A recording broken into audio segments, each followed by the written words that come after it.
Welcome to a special Monday edition of FFPC Insider Access live on the Better Sports Network. Hi, hello, and welcome to Fantasy Football Night in America as we celebrate the end of Week 12 with the beginning of Week 13 starting in just a few hours after the Niners and Panthers wrap up their festivities on Monday Night Football. My name is Eric Balkman. You follow me, connect with me on the X at Eric Balkman, on Blue Sky there as well. And of course, check out the FFPC at FFPC. You know me from the High Stakes Fantasy Football Hour, as well as the RotoViz High Stakes Lowdown.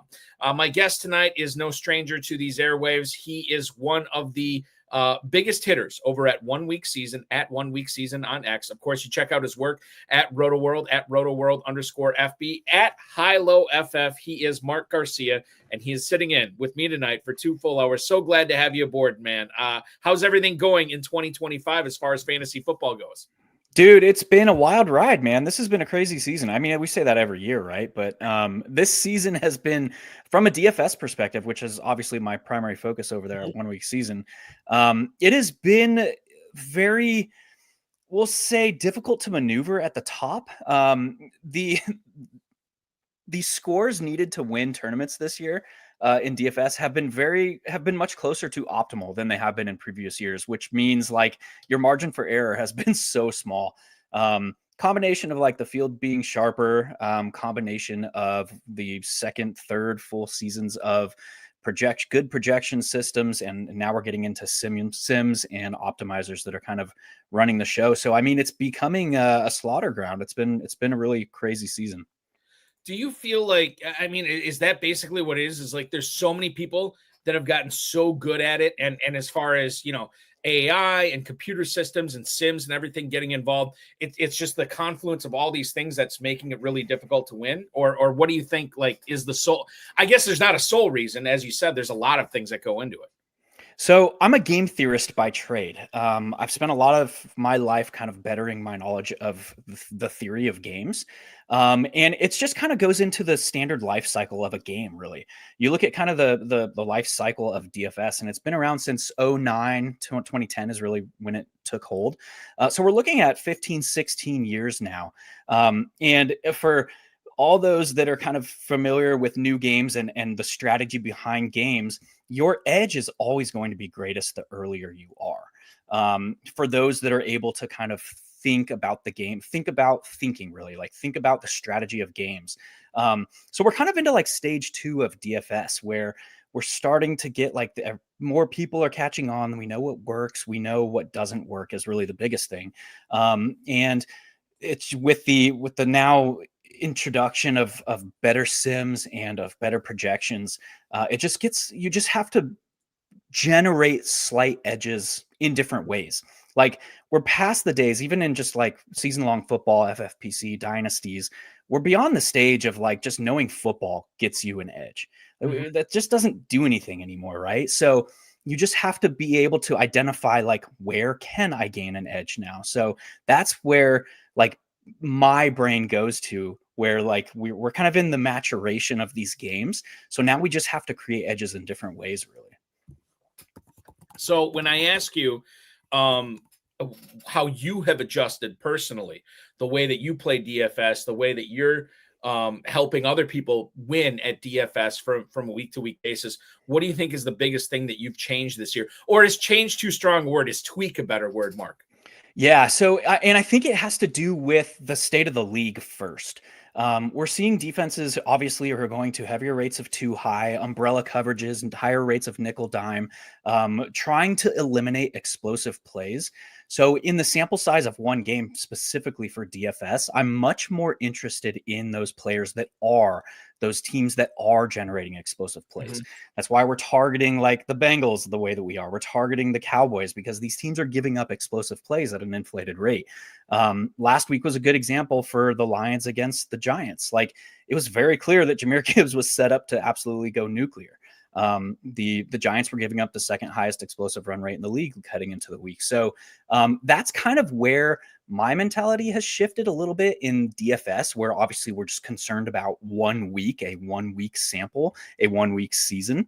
And so I'm much more interested in the teams, the players, the situations where we can't predict those things, but we can have a better idea kind of where those explosives are going to happen. I want to let everybody know tonight that Mark is going to be joining us for 2 full hours. We're going to go around the NFL not once, but twice tonight because we have the time. And then the middle segment, the meat of the fantasy sandwich, if you will, tonight will be our Monday Night Football preview. That's coming up in about 40 minutes or so. We're going to talk about this Panthers-Niners game, talk about guys like Rico Dowdle, Xavier Legette, and then Christian McCaffrey, Juwan Jennings, and the Niners defense, so on and so forth. And then we'll get into a bunch of other stuff as far as the Jaguars and Cardinals go. There was a lot of stuff to unpack from that game. Some injury reports that came out today regarding Marvin Harrison. I think that there's a lot to unpack there. We'll get into that Chiefs-Colts game as well as the Packers and Vikings, as well as what in the heck is going on with Lamar Jackson. Now, the FFPC Weekly Challenge, I'll let everybody know, it's already live for Week 13. Check it out. No draft, no salary cap. Just pick 10 players, win up to $2,500, 10, 30, and 100-team contest, 1 player per NFL team. So if you want Joe Burrow, you can't have Jamar Chase. If you want George Pickens, you can't have Javonte Williams.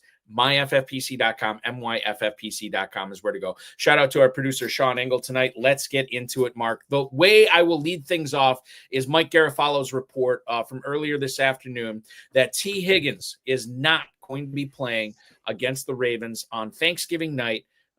It's the way that he left that game and the fact that that was a Sunday and they play already on Thursday, I kind of figured that the writing was on the wall there as far as Higgins not playing in Week 13. And quite frankly, Week 14 is probably a question mark with the Bengals taking on the Bills.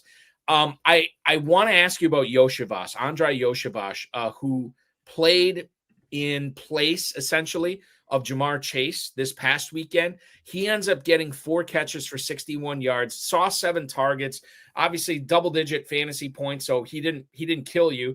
It wasn't necessarily a huge boon for you either. But now that we know that Chase will be back and Higgins is going to be out, how should we be treating Iosivas? And quite frankly, let's expand it to Burrow as well as they get ready to take on the Ravens Thanksgiving night. Yeah, right. I mean, you nailed it right there. There's a lot of moving pieces here. We get Jamar Chase coming back from the 1-game suspension. You get Joe Burrow, who hasn't played in 6-7 weeks. And then T. Higgins with a concussion. To me, it comes down to like what this offense is. And when you look at the structure of the Bengals offense, they are not a team that is going out and scheming players open. They are effectively looking to generate one-on-one mismatches. That's all they're doing. It's a very vanilla offense. And when you look at like the players they have within that structure, Jamar Chase is really the hubcap. He's the key component of making that work this season. That's why we're seeing more in-breaking routes. We're seeing more layup targets. We're seeing more like fantasy smoothing targets, I call them, where it's like higher confidence, get the ball in his hands and then see what he can do after. So the fact that he is coming back is a very different setup than say T. Higgins were coming back and they had just played with Jamar Chase. So last week it was Iosivas who kind of stepped into that higher slot snap rate role, whereas missing T. Higgins, expect Mitchell Tinsley to be out there just running wind sprints. They're just like, go take a defender off the page for us. Because they're still going to want to be just generating mismatches for Jamar Chase. So they're going to use him in motion. And the funny thing about this offense is they're not using heavy rates of RPO. They're not using heavy rates of motion. It's just this very vanilla thing where they're looking to layer their route structures and their route layering are just effectively to get one-on-one situations. And they just think that their guys can go out and beat your guys.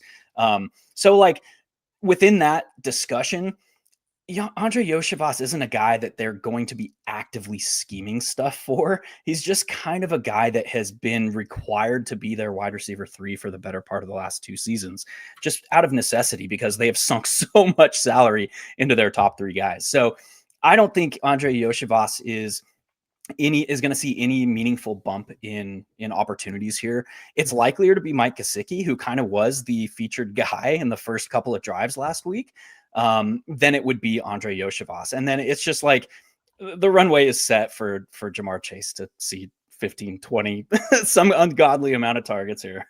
Yeah, and that was my concern too. Like with Chase coming back, like it's Burrow, right? And it's not Flacco. Although Flacco had that one game where he targeted. I don't have the exact figures in front of me, but I believe 23. 23. I thought it was like 103. The way Yes. that but that's the way it seemed like. And we get Burrow back. Now you talk about how they've sort of been operating their offense this season, just expecting guys like Higgins, Chase to sort of do it themselves. Does that change at all with Burrow this week, or is it still like, listen, we still believe in Chase, we still believe in our guys. Our offense is going to remain the same, but we'll be able to unpack it a little bit more, expand it a little bit more, maybe with Burrow than we could with Flacco. Yeah, no, I don't think it changes materially, and I think that's why they went out and got Joe Flacco when they did. I mean, they were looking at a sinking ship. They're trying to write the right things. They knew that like their division, no one was running away with it, so they go out and they get a guy who, structurally speaking, can play quarterback similarly in a similar way to Joe Burrow. So I don't think anything materially changes here. I think it's just like Jamar Chase, and then we do have above average rates of running back target rates from both Joe Flacco and Joe Burrow. So Chase Brown is going to see his 6 to 8 targets through the air, probably out of necessity as well, which obviously gives him a higher floor here. Kev Wheeler bringing up that Gesicki is the Higgins replacement. Obviously, this past week, he saw 6 targets, which was just one off the team lead. He gets 4 catches for 35 yards as well. Kev also chiming in, if Jermaine Burton didn't have mental health issues, Yoshivas would be on the Giants right now. There's a lot to unpack with that statement as well. We just don't have the time for it. But yeah, you could be right in regards to that. Let me ask you one final Burrow question before we move off the Bengals. Cincinnati's 3-8 right now. They could very easily be 3-9 after the Baltimore game on Thursday night. Is there any chance at all that Burrow comes back only to be shut down and get ready for next year, given his proclivity for getting hurt for these freak injuries at all? How likely is that if they end up losing this game to Baltimore? I mean, it's a distinct possibility, but I would say this team, like, if you look back at the last 3-4 seasons, the second half of the Bengals seasons have effectively all been this, like, let's see if we can make this work next year. So I don't know. And that, I think that's just a function of sinking so much of their salary cap into 3 players, which is an interesting discussion for the Cowboys coming up this offseason as well. It makes it very hard to build around that. And while Joe Burrow is one of the probably top 2 pure pocket passers in the league, and while Jamar Chase is one of the arguably top 2 wide receivers in the league, and while T. Higgins is probably one of the best wide receiver 2s in the league, this is still a team that's going to struggle. And it's wash, rinse, repeat. I mean, look at their defense over the last 5 seasons, dating back to like their trip to the Super Bowl. It's been rough, man. So I don't know, like that's within the range of outcomes, I think, but I think this team is still kind of like holding on to that sliver of hope that like, hey, we can maybe make it back there someday. And that's, I think, why the core of this team has kind of stayed together for so long.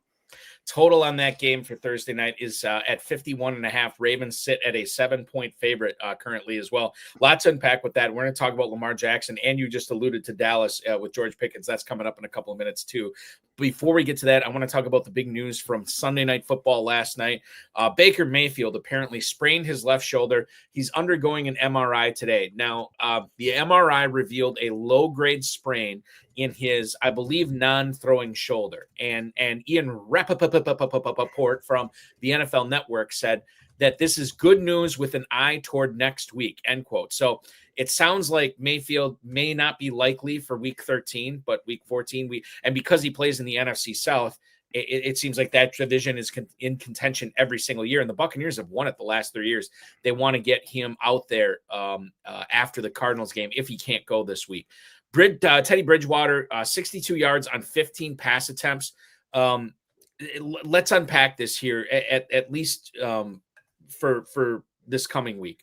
If Mayfield is out, how much would you downgrade guys like Cade Otton, Emeka Egbuka, Tez Johnson, right? And then if Mayfield is out there, granted in some pain, playing through a bad left shoulder, how much would you still downgrade those guys? This is not an ideal situation for any of these pass catchers here, Mark, but when you look at the possibilities for this Tampa Arizona game here, how do you sort of unpack the range of outcomes for these wide receivers and tight ends? Yeah, I mean, first off, like Baker's availability is obviously a huge deal. Teddy Bridgewater goes from high school coach to back in the league. Did not look great. And to be fair, like that offense, or they managed only 193 yards of total offense last night. So they didn't look great altogether. But I think it comes down to a pain management situation for Baker. Very clearly, he was in a lot of pain at the end of the second or the first half, where he tried to launch that Hail Mary and ducked it, and he like immediately grabbed his left shoulder. I think it's a situation very similar to what we saw this past week with Aaron Rodgers, where they're probably going to push. He's probably going to push to play. It's probably going to be a button of the heads with the coaching staff and the team doctors. And I think the outcome of tonight's game probably will play a lot into it as well. Now we have the Panthers and the Buccaneers tied atop the division, obviously with the Panthers yet to have their bye week. So the outcome of tonight's game might influence their decision next week as well. Yeah, I think you have to look at that. My initial just reaction on this game, assuming, I guess I'm assuming that Mayfield misses this game. They are currently a 3-point favorite. I mean, the Cardinals are 3-8. It's not like they got a team of world beaters. My initial quick and dirty analysis here on Monday is like, I'd still be willing to play Otten. I'd still be willing to flex out Egbuka. After that, Tez Johnson gets real dicey for me, man. And we could, and I don't know if this factors into it all. Sounds like we're finally going to get the return of Bucky Irving in this game. So Tampa is not only going to have Irving, but they should have a healthy Sean Tucker and Rachaad White. Maybe it's just a heavy ground game attack too that we see against Arizona. Yeah, and we've seen Grizzard do that in multiple instances this season, where he just kind of takes the matchup and takes what the opposition is giving him. One interesting aspect about that is the Buccaneers have run behind man gap concepts over 65% of their team rushes this season. And it's not even Bucky Irving who leads the team in yards per carry behind those concepts. It's actually our boy, old Sean Tucker. So it'll be interesting too. There's a lot of moving pieces there. Sean Tucker has seemingly taken over the lead in the backfield over the last 2 weeks over Rachaad White. Rachaad White is very clearly the better, like, third down passing situation back. So do they go back to immediately a Bucky Irving, Rachaad White backfield? Do we see heavier rates of Sean Tucker mixing in on early downs? There's just a lot of moving pieces here. And I will say that I think Cade Otton does enough to ding his fantasy upside. He doesn't need like a quarterback change here. Doing even more. That was rough in the first quarter last night, where he kind of just handed the team a defensive score. But we would have to significantly downgrade everybody. We saw Emeka Egbuka see 5 targets in the second half, catch 1 of them with Teddy Bridgewater under center. So it'd be a massive hit to all of them. I want to talk about George Pickens now, who came off another fantastic game against the Eagles yesterday. 9 catches on 9 targets, 146 yards, and a touchdown against a defense that's been pretty stingy against opposing receivers this year. Was not the case yesterday. And you can make the case. I don't have all the numbers in front of me, but everything I've read and listened to over the course of the last 24 hours is telling me that it's actually Pickens who's been more of the number 1 wide receiver on Dallas over the last 3 to 4 weeks over a guy like CeeDee Lamb. Now, this just coming in from X 10 minutes ago, George Pickens, dealing with both knee and calf injuries, did not practice today. However, it seems like the scuttlebutt believes that he is going to be playing on Thursday for the Cowboys against the Chiefs in that matinee game that we'll get Thursday afternoon. Listen, anybody who drafted Pickens, you're loving life right now. I don't know what Dallas is going to do next year. I would assume that they simply franchise tag this guy and then they bring back Pickens and already have Lamb there as well. This is really good news for Dak Prescott. And I don't know, man. Like, I don't know how you think about this. The stuff with Pickens that we've seen over the course of the last 3 or 4 games, is this sustainable for the end of the season? Or is Lamb just so good that at some point Pickens is going to draw more of the attention from opposing defenses and we get to see some of these, big time spike week games from CeeDee Lamb that we've seen in the past? It's a good problem to have for Dallas. Frustrated for fantasy owners not knowing who the guy's going to be from week to week, though. Yeah, I thought last night or on Sunday when they played the Eagles, I thought it was a big litmus test for this team, particularly for George Pickens and how the Eagles were going to utilize Quinyon Mitchell, because that was really the biggest chess match to me, was like, where's Quinyon going to go? Are the Cowboys going to like effectively just stick Pickens out there running 7 to 9 routes to occupy Quinyon Mitchell, and then have like CD be like working underneath routes, working crossers, working over, in breaking routes to get him going? And they kind of just didn't. So I don't know, like the way that this offense is structured right now, their run game gives them a little bit better ability to be attacking downfield with greater success. There's something they haven't had over the last 2 seasons, really, where aging Zeke and he goes away and then comes back. But like Javonte Williams, I've been impressed with his ability to just consistently churn out like plus yardage. His stuff rate is well below average. He's not generating the explosives that we would like. He's not going to run away from people, but he's able to keep the team from falling behind the sticks. And that allows a guy like Shoddy to go out there and dial up a lot of play action. And Dak has just eaten that up, and he's really latched on to George Pickens. So, short answer is I don't know, but I think last week was an interesting litmus test to where George Pickens is asserting himself as a clear alpha in the league, and I think he's going to want to be paid less such coming off of his contract year. And that's the thing, Pickens, it seems like anything's possible with him. I mean, the Steelers got rid of him for a reason. It wasn't because they didn't think he was good at football. I think there was other stuff going on there. And I wonder how he would play it out if he was franchise tagged, right? Like, it could be we spend all summer wondering what's going to happen with Pickens. Obviously, Jerry Jones played a game of contract chicken with Micah Parsons this past season, and he ended up trading Parsons. So anything's possible with trading Pickens for something. I don't know. But we'll just enjoy the ride while we can in 2025 for sure. Also, I'll add to that. I mean, Jerry's probably looking at what's happening with Brandon Ayuk and the 49ers and being like, oh, we're not making that mistake. So it'll be a very interesting offseason for the Cowboys for sure.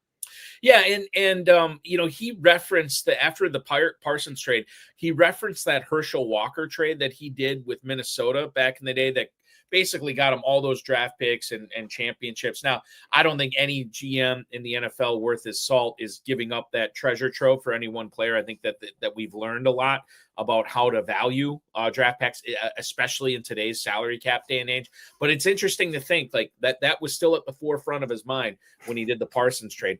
Honestly, anything possible here with Pickens. I get a buddy who is telling me that Pickens, and he said, granted, he didn't know what the salary cap situation was like for the Buccaneers. He thinks Pickens, they'd either trade him there or they would just let him go to free agency and he'd sign with Tampa. And that would be an interesting situation with Baker Mayfield there, Pickens, Egbuka, and then, Mike Evans could be done after this year. Godwin, I don't know what's going on with him as well. Do you have any thoughts? I mean, he made his return last day. He just does not look like the same player. I don't know if they rushed him back, but this is a guy that I really am not dying to get in business with right now, Mark. No, they were just very clearly easing him back. I mean, he was playing primarily key downs. He was out there for third downs. He made a couple of nice grabs. He got 2 of 4 targets, I think, but both of his catches went for first downs. So he was just effectively eased back in. It didn't come out till last week that he had a hairline fracture in his fibula, which has got to be unpleasant. So I don't know. I would say with the team giving Godwin that contract extension, it probably would be very difficult to go land a George Pickens. So I don't think that I honestly would place that at very low odds of happening just based on the structure of their team and their salary cap situation. But I think Jerry's going to try and do his damnedest to probably play some hardball, but he's probably going to try and keep Pickens if I had to guess. And they could just franchise take him, right? And they would do that, I would imagine. Yeah. If we were to speculate, because this is what we do for fun, if George Pickens is not on the Cowboys next year, is there a team that you can think of off the top of your head that not only could use him, but would have the means to acquire him and perhaps sign him to a long-term deal? Or is there not anybody out there that's, I mean, maybe there's some moving parts that have to happen in order for a team to be able to take on his contract or his future contract as well. Anybody sticking out to you right now?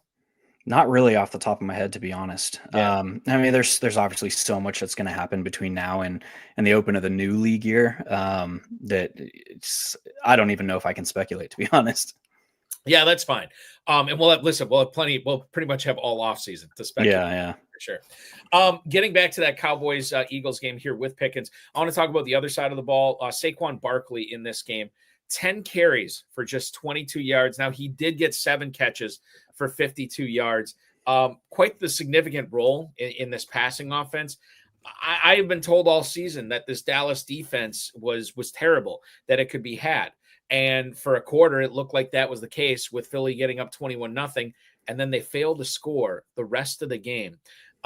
If you have Barkley in a season-long league, you are certainly playing him.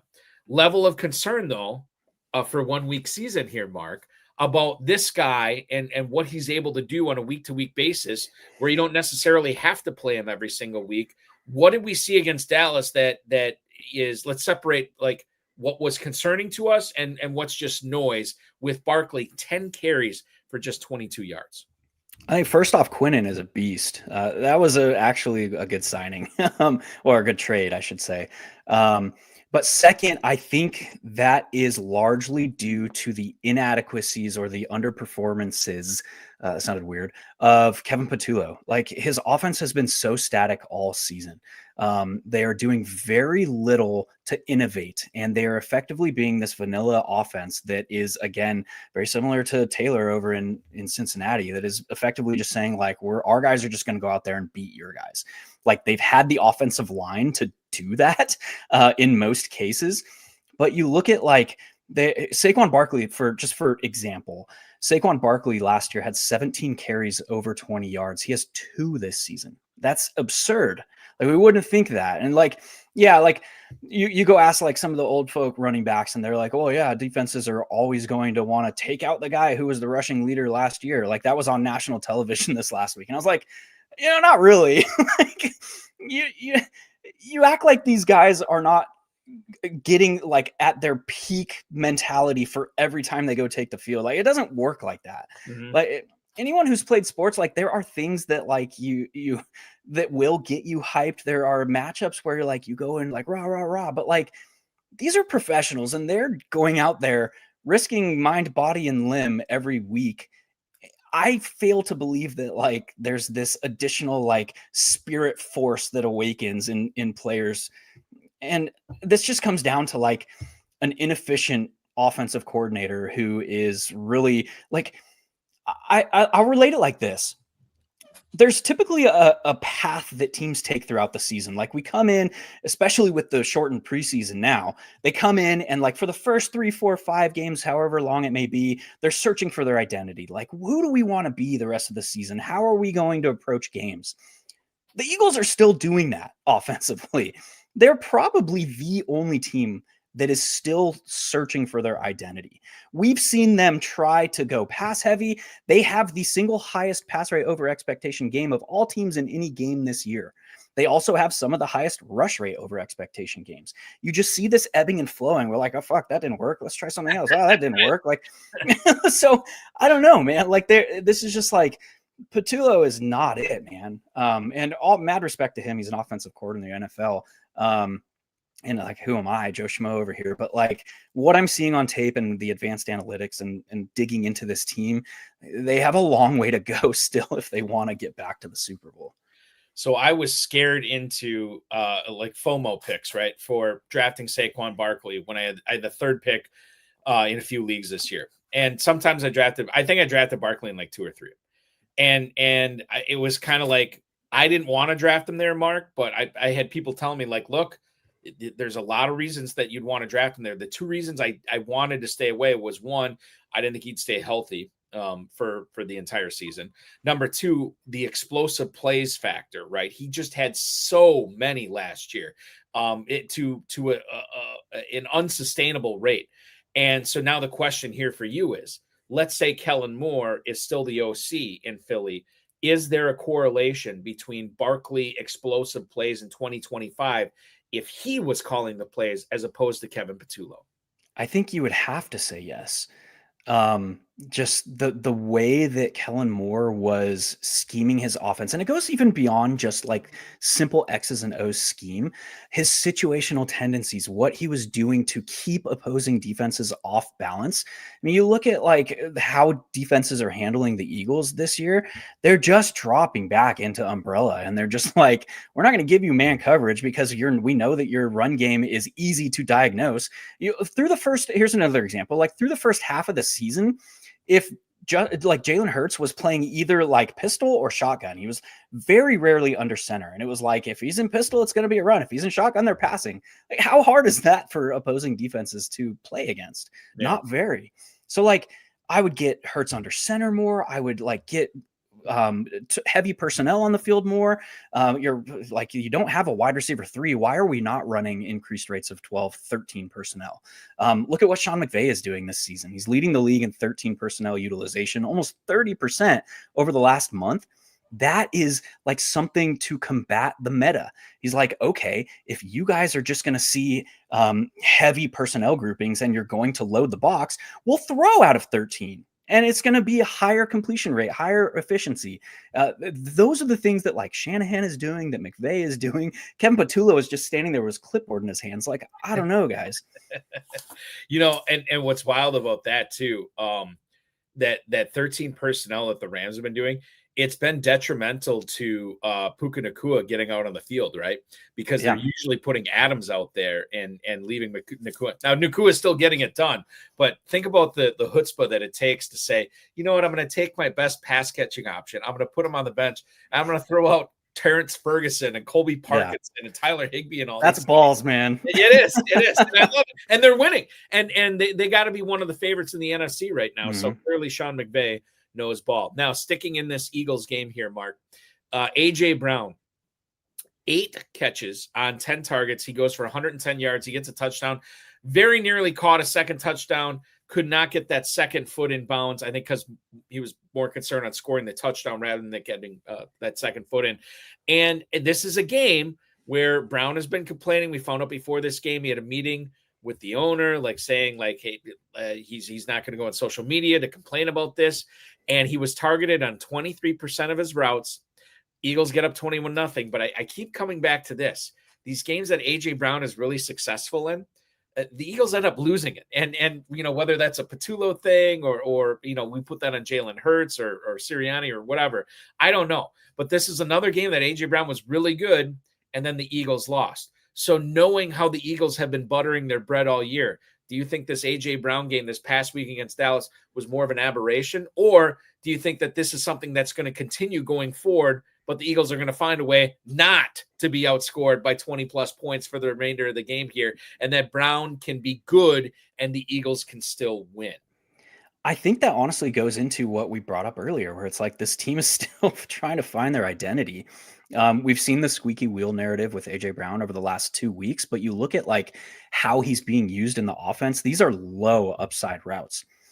He has been atrocious at generating separation against man coverage. That's been all Devonta Smith this season. You look at their splits against zone, and it's just like Smith is almost 4 times as efficient as Brown this season against zone coverage. So we saw earlier in the season where Brown was like, I don't know, man, they're just not giving us man coverage. Well, it's like nobody in the league is doing that anymore, save the freaking Giants, which will just continue to attack. But it's just a changing meta. Like Brown's over here complaining about not seeing man coverage. I was like, dude, all but 4 teams in the league are playing 30% man or lower this season. So it's like, it's not the same league anymore. So instead of like, I don't know, man, again, he's a professional athlete. I'm just Joe Schmo over here talking about what he's doing on the field. I have no idea, but like, I don't know, man. I think it's a function of the structure of this offense. When you look at his routes were a lot of outbreaking stuff, a lot of low upside generating routes.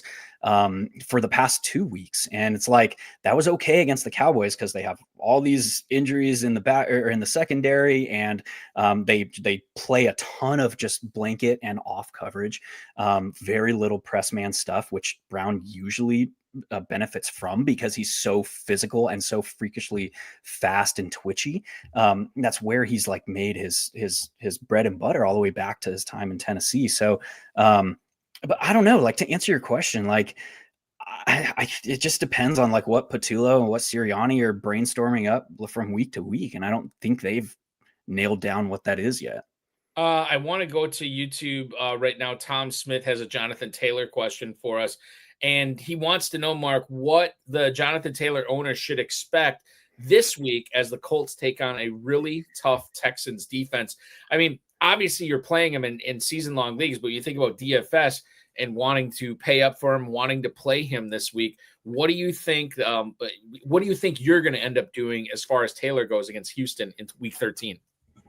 Yeah, I think the mantra in Indianapolis is pass to score, run to win.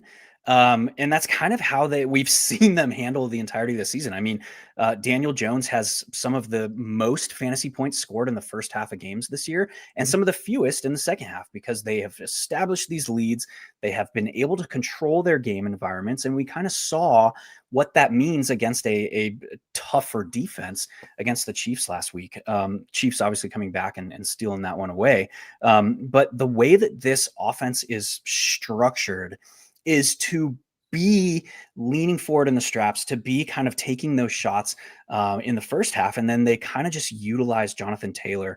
And we've seen his poorest games from a fantasy perspective all season have come in games where the Colts have not been able to control it into the second half. So if we think the Texans are able to hang around and keep this game within reason, obviously one of the probably 2 or 3 top defenses in the league, maybe the best this season.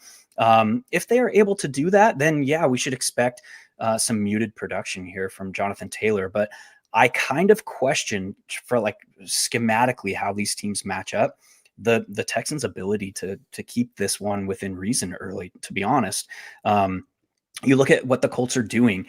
They are a ball possession team, a field possession team. They are looking to wear you down over time. And that's why Jonathan Taylor has been so efficient and consistent in the second half of this year. They just wear you down because they are sustaining drives. They're marching the field. They're taking those shots now that Alec Pierce is healthy downfield to Alec Pierce. They have Tyler Warren now, who's an additional piece that is able to stress your interior.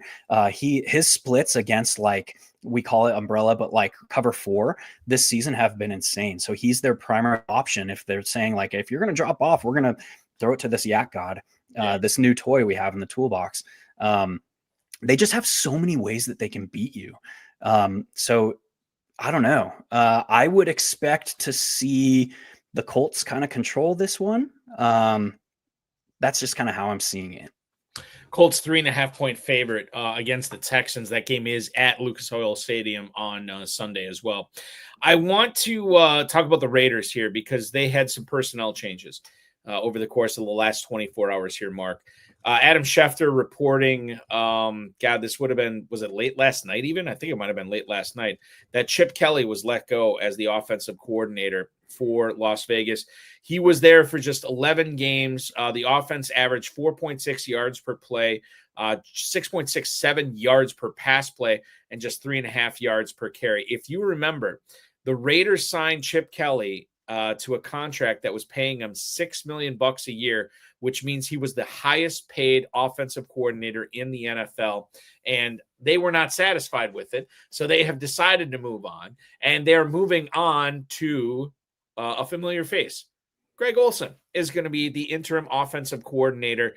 He is now in his 3rd stint with the Raiders. He was first their OC in 2013 and then was the OC again in 2018 through 2021 under John Gruden. Now, instead of, getting some of those, I guess, more talented quarterback in Derek Carr, he gets Geno Smith here, who was sacked 10 times in Week 12 against Cleveland.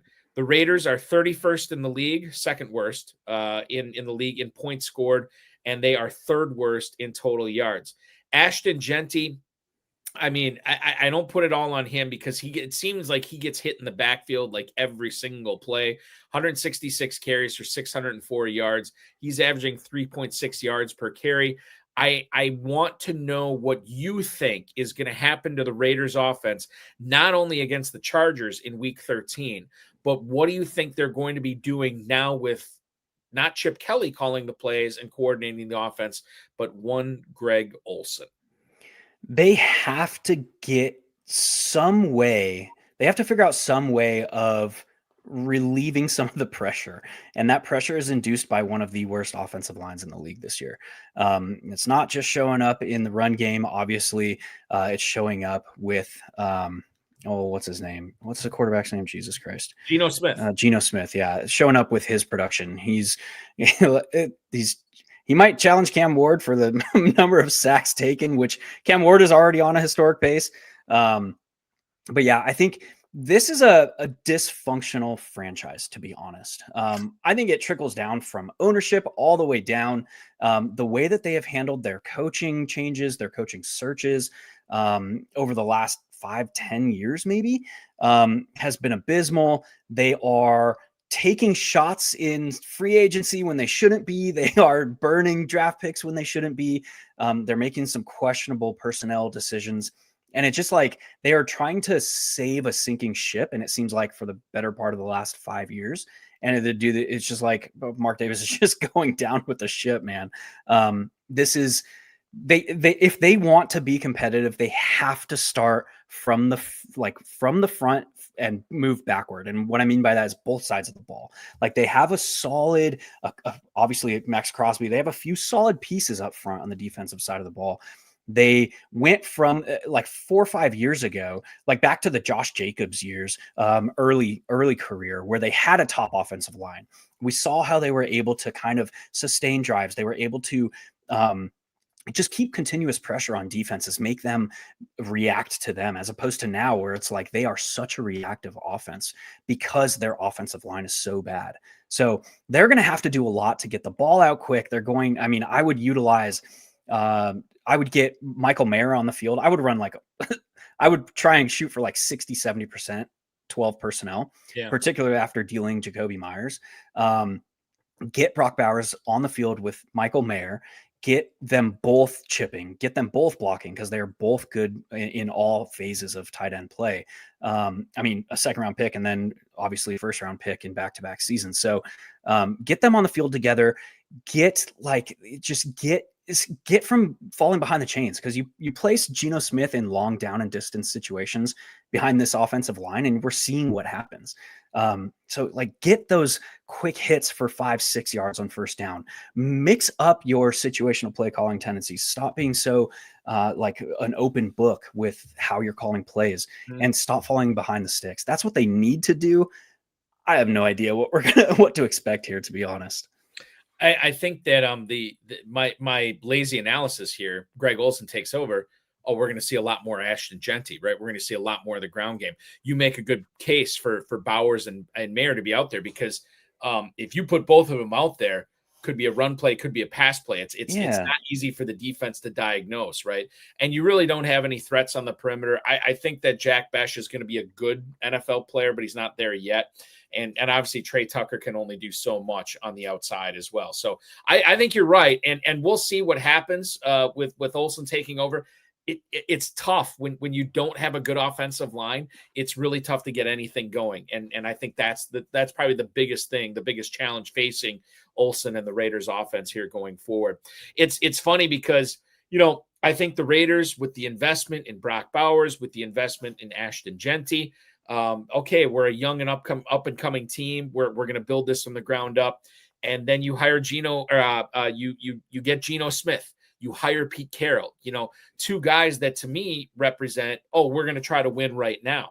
And their GM, John Spytek, who I think is a pretty smart guy, worked in Tampa for all those years. And when they were winning Super Bowls with Brady and so on and so forth, I thought he was a pretty smart guy. And then he gets out to Las Vegas, and there's some questionable decisions there. Sometimes I wonder if the owner is putting his thumbprint on that. Bingo. And it's not stuff that SpyTech wants to do, but it is what it is. Right now, it's not great for Las Vegas. Another team that it's not great for right now, we kind of knew this going in once Derek Carr retired before the start of the season, was the New Orleans Saints. And to add injury to insult, Alvin Kamara has suffered an MCL sprain against the Falcons this past week. Nick Underhill from NewOrleans.football reporting this. Kamara avoided a major injury, but his recovery timeline, according to Underhill's report, could take a little time. If you are planning on running Kamara out there against the Dolphins in week 13, I would have a plan B in case. So we have to talk about the MCL sprains that he has dealt with in the past. You go back 4 years ago, he had one. You go back 6 years ago, Kamara had another one as well. And both of these times he missed multiple games. Enter Devin Neal. Let's talk about the Kamara aspect of this here first. Very possible that I shouldn't say very possible. I think there's a non-zero chance that we've seen the last of Alvin Kamara in the NFL after this. I think he does come back at some point, Mark. I just don't know when. And in the meantime, you have Devin Neal, who I don't think is a world beater. I don't think he's a special talent, but he did put up decent numbers this past week after Kamara went down. And when you look at this Dolphins defense, which has been very awful to very awesome, depending upon the week, maybe there's something here with Devin Neal. Certainly, we probably will not see anything from Alvin Kamara, at least in week 13, and perhaps maybe week 14 and beyond as well. Yeah, I question the upside from a fantasy perspective on Devin Neal. First off, the Dolphins are, I won't say peaking, but they are definitely improving. I mean, you look at their advanced metrics against the run over the second half of the first half of the season. That sounds weird, but like over the past 5-6 weeks, they've been much better against the run. And now also consider what we saw from the Saints last week after Alvin Kamara departed. It was actually Taysom Hill that led the team in carries. Right. So I don't know, man, that dude just will not die, will not go away. Just this, I call him like the perennial troll. He's just always there to, you think you have this team pegged and it's like, oh, Taysom, oh, damn it. But yeah, I don't know, with a full week of, and that's obviously very reactive, right? Like it's different when a player gets injured during the game where you have to react. You have to be like, oh, well, we didn't plan for this. So what are we going to do now? The Saints, as they currently stand, are not the best suited to be reacting to situations like that, very clearly. So it might look a little different with a full week of preparation. We might see Devin Neal kind of be like a leaned on member of this backfield. But what I do like about his game is he is very capable as a pass catcher out of the backfield. We know with this rookie quarterback, with Tyler Shuck coming in, we know with Kellen Moore at the helm, like this offense can feed significant targets to the running back position. So I would say he's a low ceiling, moderate floor play in a PPR setting this week. I wouldn't expect him to step into, I'm just banking on 25 fantasy points here, but I think he can be serviceable. I've added Devin Neal in FFPC about 4 or 5 weeks ago when it kind of looked like he was returning from injury to be that backup guy to Kamara, knowing that we look at Kamara really the past 4 years, right? The second half of his seasons over the past 4 years have looked far different than they have in the first half, where his body just kind of wears down and now obviously picks up the injury. So I don't know. I think Neal can be serviceable with the asterisk here of like, I don't know what Taysom's going to do this week. Right. Yeah. Yeah. Knowing that Taysom Hill is a tight end in the FFPC, is he worth a pickup at all? I think so. I think he has to be, right. We've seen, and it's a little different the way that Taysom is being utilized with Kellen Moore than he was, in the previous 3 seasons with the previous regime.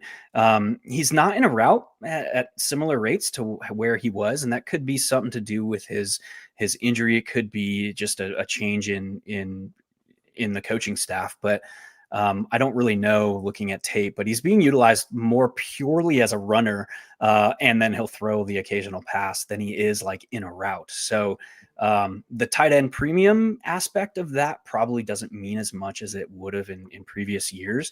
But we've also seen this guy take like 7 carries for 50 yards and 3 scores. So I don't know. There is that outcome here as well. I think that, and from a dynasty standpoint, I don't know if Kamara is back next year, but I do know Kendra Miller will be back next year. And there's also a non-zero chance that the Saints utilize a day 2 pick on a running back to even gum up the works even more. So I don't know how much we're going to learn about the Saints backfield going forward for the remainder of the season, even if Alvin Kamara is out for multiple weeks here too. Something we'll be keeping an eye on. We will be keeping an eye on the Monday Night Football game, which is going to be starting here shortly in about 24 minutes or so. So when we come back, let's preview that game, Mark. Let's talk about Tyrone McMillan. Let's talk about Jalen Coker. Let's get into the Jawan Jennings versus Ricky Pearsall argument here too. And we haven't talked about that Giants-Lions game, which was insane. A lot of fantasy stuff to unpack there. So we'll talk about that as well. He is Mark Garcia at HiLoFF on X from One Week Season, oneweekseason.com, and of course, Rotoworld Fantasy Football. I'm Eric Balkman. You're watching a special Monday edition of FFPC Insider Access live on the Better Sports Network. Don't go anywhere.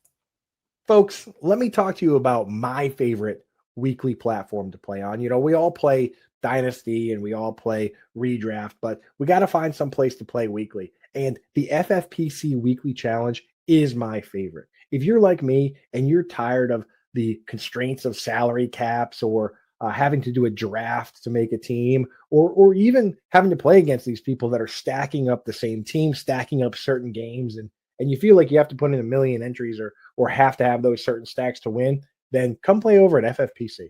Really, the only main rule that you have to deal with is that you cannot select multiple players from the same team. I'm going out and I'm trying to find the best of the best of the best players and put them into a lineup.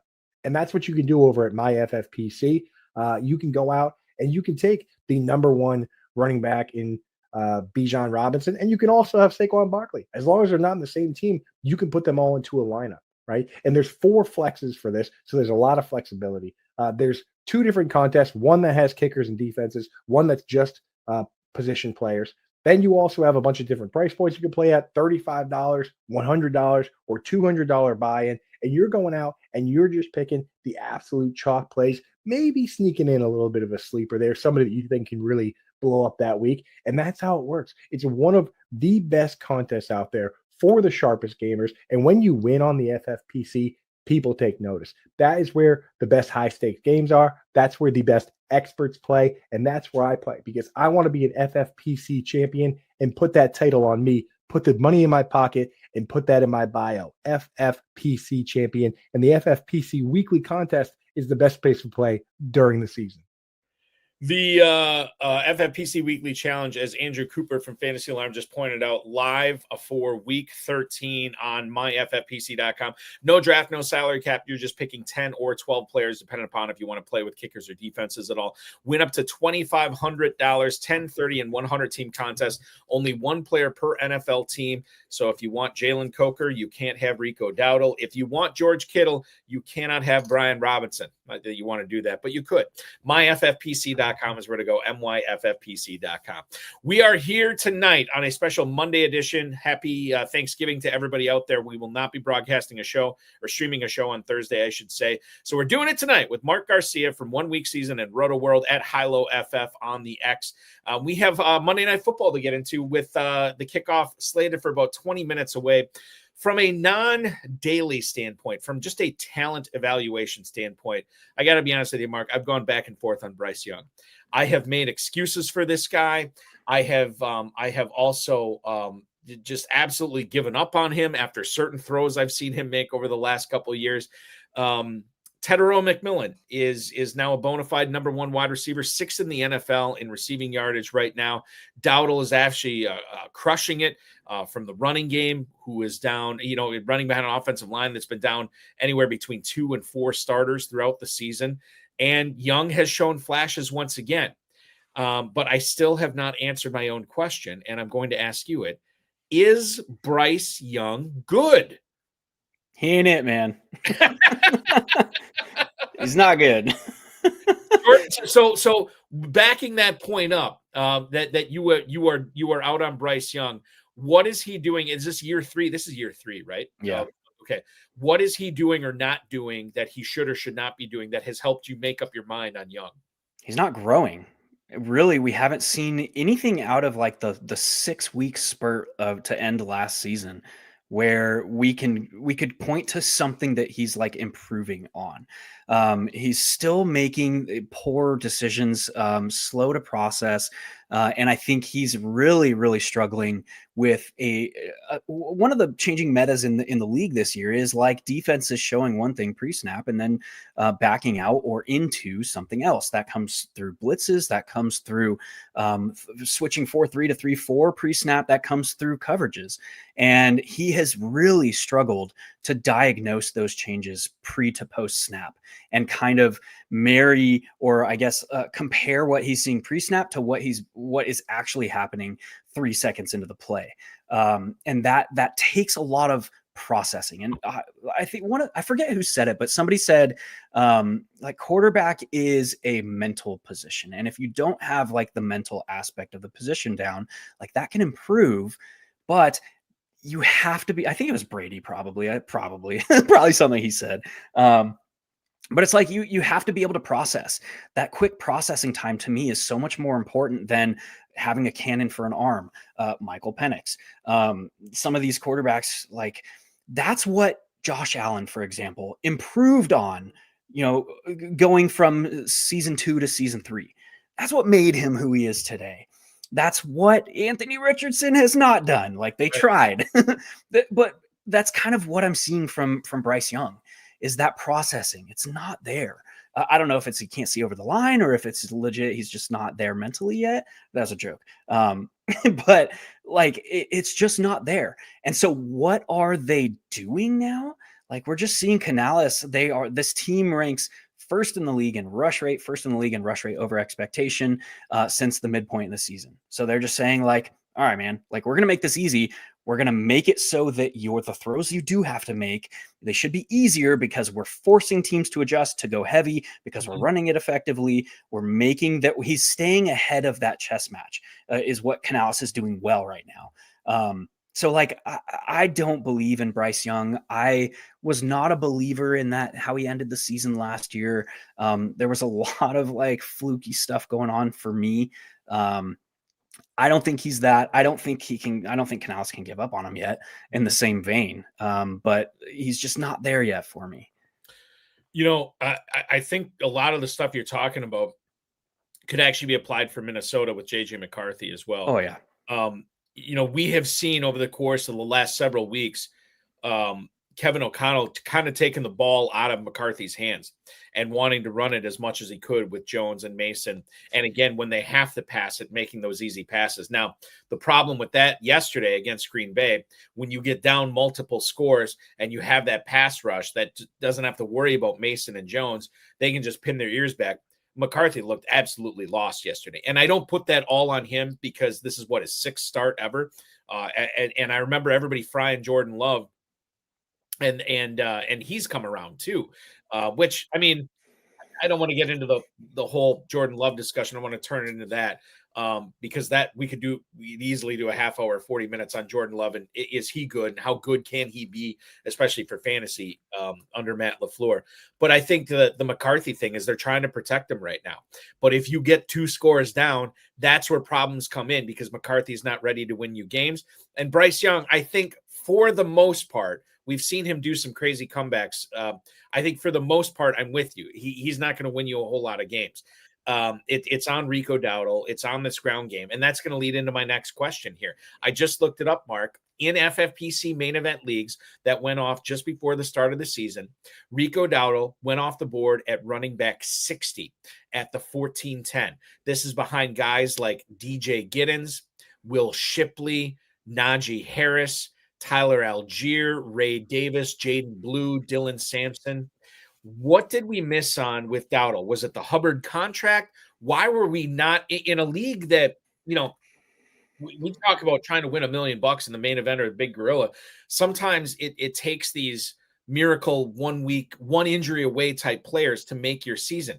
Well, anybody that took Rico Dowdle at the 14-15 turn is certainly battling for playoff positioning right now, and it's turned out very well for them.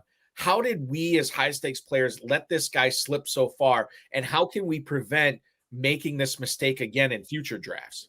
There's a lot to unpack there, I think. The uncertainty of the backfield, how the backfield usage was going to break out, it was very clearly pointing to Chuba Hubbard for the Panthers specifically. There are other situations that I will liken to that situation this preseason that I personally was buying into a little bit more than the Panthers, the primary being Jacksonville. I wanted to leave every draft I drafted this offseason, whether it be best ball, whether it be FFPC, with a member of the Jacksonville backfield. I was prioritizing Travis Etienne and Bashal Tutin, but I was also taking shots on Tank Bigsby.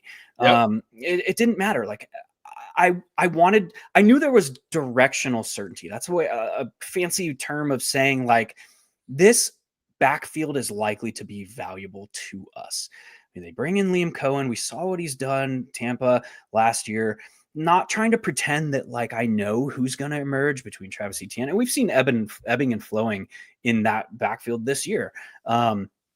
Between Etienne and Bashal Tutin. Like 2 weeks ago, it looked like Tutin was taking over a little bit more of the work there. And then last week, I got shoved in my face with Travis Etienne back as the primary dude. Bring that back to Carolina. What I think we missed was that this backfield was going to be as valuable as it was. Now, I wrote off with all the changes for the Jags. I was expecting a Trevor Lawrence breakout. Finally, it's not happening. So if not now, when, dude? I don't know. But I thought that they would be, top 10 scoring. I thought that the backfield would be much more valuable. When in reality, like Dave Canales has shown that he can support an elite backfield. So I think that's what we missed is like the situation. Diagnosing, is it an important situation for fantasy to us? If yes, like follow this path, which we should probably have interest in all members. We don't know if injuries are going to happen. We don't know if Chuba Hubbard just sucks at football. We don't know if, we just don't know with all the variance that is present in this game. One, the game we're playing, and two, the game that is being played on the field. Like there's just so much that can happen.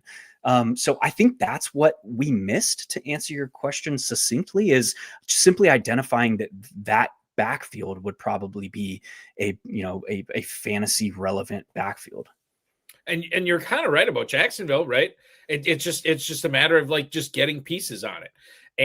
And obviously if you drafted Dowdle, you're loving life here at that 14-15 turn. I would make the case, and I guess you've made a pretty strong case against it, of why we let this Carolina backfield slip as far as Hubbard and Dowdle goes, but something that we'll be taking a look at for drafts in 2026, refining the process and trying to make sure that this kind of thing does not happen again. They're warming up on Monday Night Football right now. Bryce Young leading his Panthers out on the field. Good thing he's in front, because if he was behind some of those linemen, I'd never see him. The player that he's going to be throwing to, hopefully, for those people who are hoping like me for a big Teteroa McMillan night, is the rookie receiver out of Arizona. How good of a play do you think McMillan is in this game against the Niners tonight? A Niners defense that we'll get into a little bit, but it's definitely not the same defense that started off the season, because they've had so many injuries there.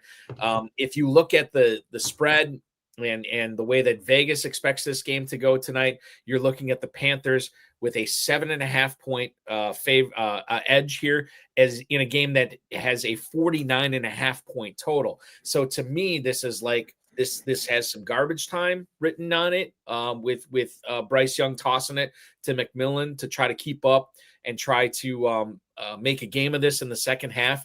I like McMillan tonight, but you let me know how his matchup stacks up, not only against the secondary, but everybody that is going to be, trying to defend McMillan for the Niners tonight.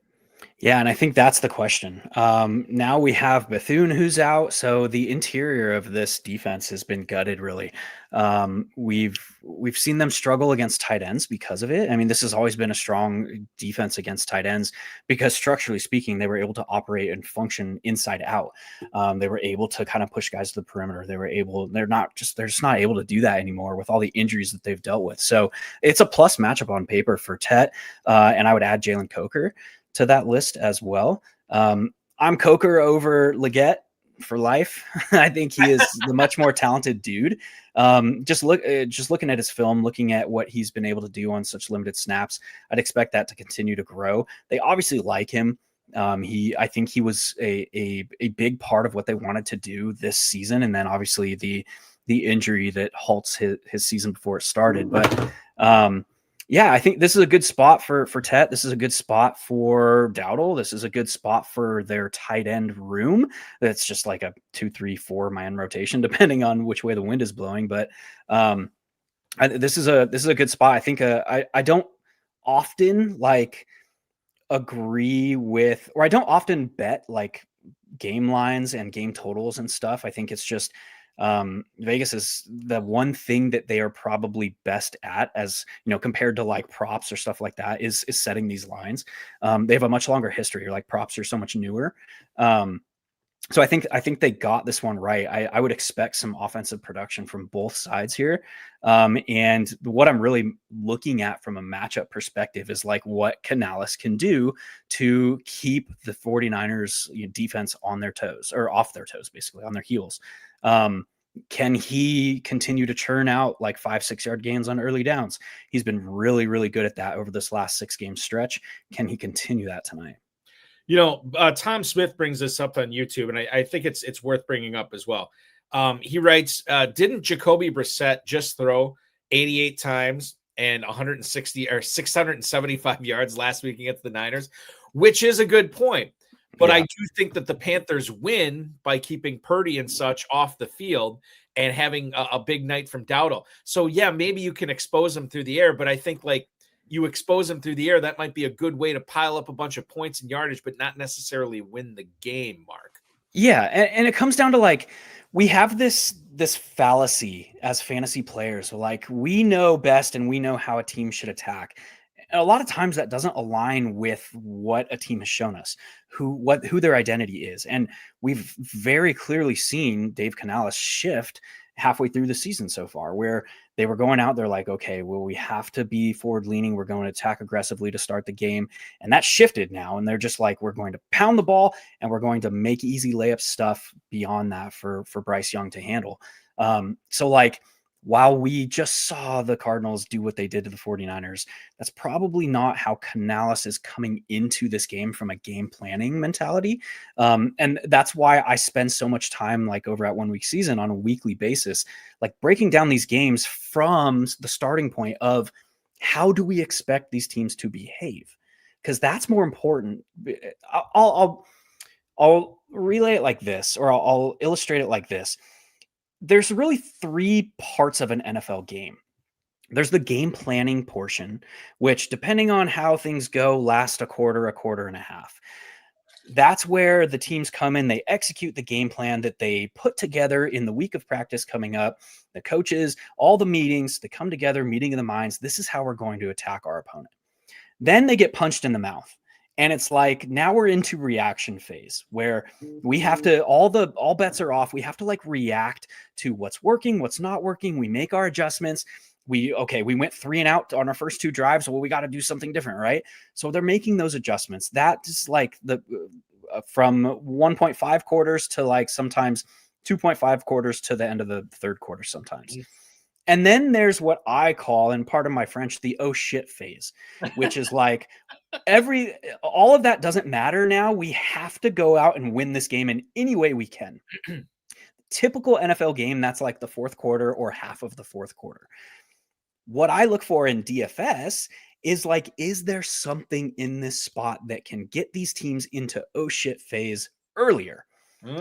Sometimes the 49ers return the opening kickoff to the 1 yard line and Christian McCaffrey rushes in the first play from scrimmage for a touchdown. Sometimes the Cincinnati Bengals will return the opening kickoff for a touchdown.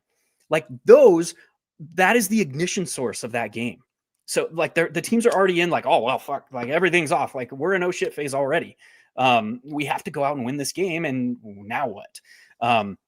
So it all starts though with that game plan, because teams are not going to return the opening kickoff for a touchdown at a high rate, or, you know, Chris McCaffrey isn't going to score from the 1 in every game. Those are very rare instances. So it starts with that game plan. And I think us playing fantasy and DFS in particular, we also have to start and put ourselves like in the coach's shoes. How are they likeliest to game plan for this spot? Because that's where these games start from. So to just say like, well, the Cardinals, you know, just set the record for most completions in a game against this defense, we're obviously going to see Bryce Young do the same. I don't think that's accurate. It depends on like what Dave Canales wants. And like, okay, can the 49ers return the opening kickoff for a touchdown? Like that could happen. I don't know. It's not likely. The likeliest path for this game is we're probably going to see a slower start. These teams are going to wear each other down. They're going to open things up.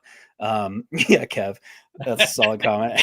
yeah, Kev Wheeler, just for those of you listening on the audio version, Kev Wheeler just posted on here. My life has been in the I'll refrain. My life has been in the OS phase for the past decade. Oh yeah, should I not say that? I'm sorry, I didn't ask. It doesn't matter at this point. I mean, I never know. That egg is cracked already. I always stay away. Yeah, and like I've heard that if you wait long enough, and I'm talking specifically about YouTube. I've heard if you wait long enough, it literally doesn't matter. But I've also am I getting you demonetized? Great. No, I would not worry about that. I would not worry about that. But it's Classic. Still fun. It's still my fun. Sailor mouth. I'm sorry. All right. I want to talk about just real quick before we move on to the Niners. We got kickoff in a couple minutes here. Jalen Coker versus Xavier Legette. It was last year, Mark, that Legette was the first-round pick. Coker was an undrafted free agent signing with Carolina. And yet you have flipped. I don't want to say flipped because maybe you were just not willing to make the investment on Legette from the get-go, and it was all about Coker with that bargain basement price. But yet you're saying, like, right now, like, it's Coker and over Legette, and it's not close. Yeah, and that's just for what they are being asked to do on the field. That's not even like me just watching tape. That's just look at the structure of their routes. How are they being utilized? That tells me that the coaches think that Coker is the better player. Like, look at what Coker is being. He has a full route tree when he's on the field. He's not running routes at the same rate that Xavier Legette is, because Xavier Legette is the bigger body guy. He is a former first-round pick. They are trying to develop him, obviously. But like, when I just am being shown the film and looking at the structure of the players' routes, like that just tells me what the team thinks about him. Yeah. So I'm just kind of siding with the team here and saying like, well, they're trusting Coker to go out and do more, contribute more from a route layering perspective, from a manipulating an opposing defense perspective, that I'll just side with that. Shifting over to the Niners here, Brock Purdy came back last week, looked pretty good. I've heard people, smart people way smarter than me, calling him a potential league winner this year. Your thoughts on Brock Purdy as we come down the stretch? I have not looked at the Niners schedule, which I probably should have.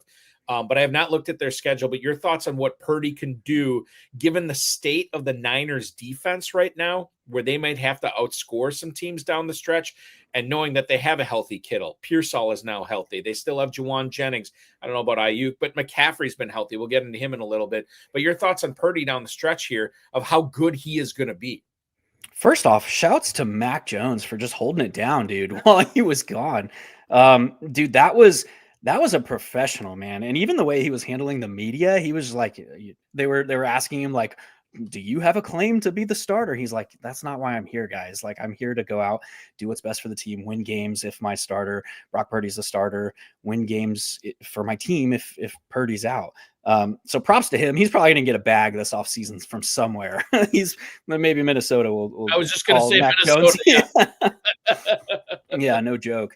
But no, I think This team is getting healthy at the right time. We look at what they were able to do without Brock Purdy on the field. And it wasn't just him. Like Brandon Ayuk hasn't played this season. They played a large swath of the early portion of the season, obviously with George Kittle on the sidelines.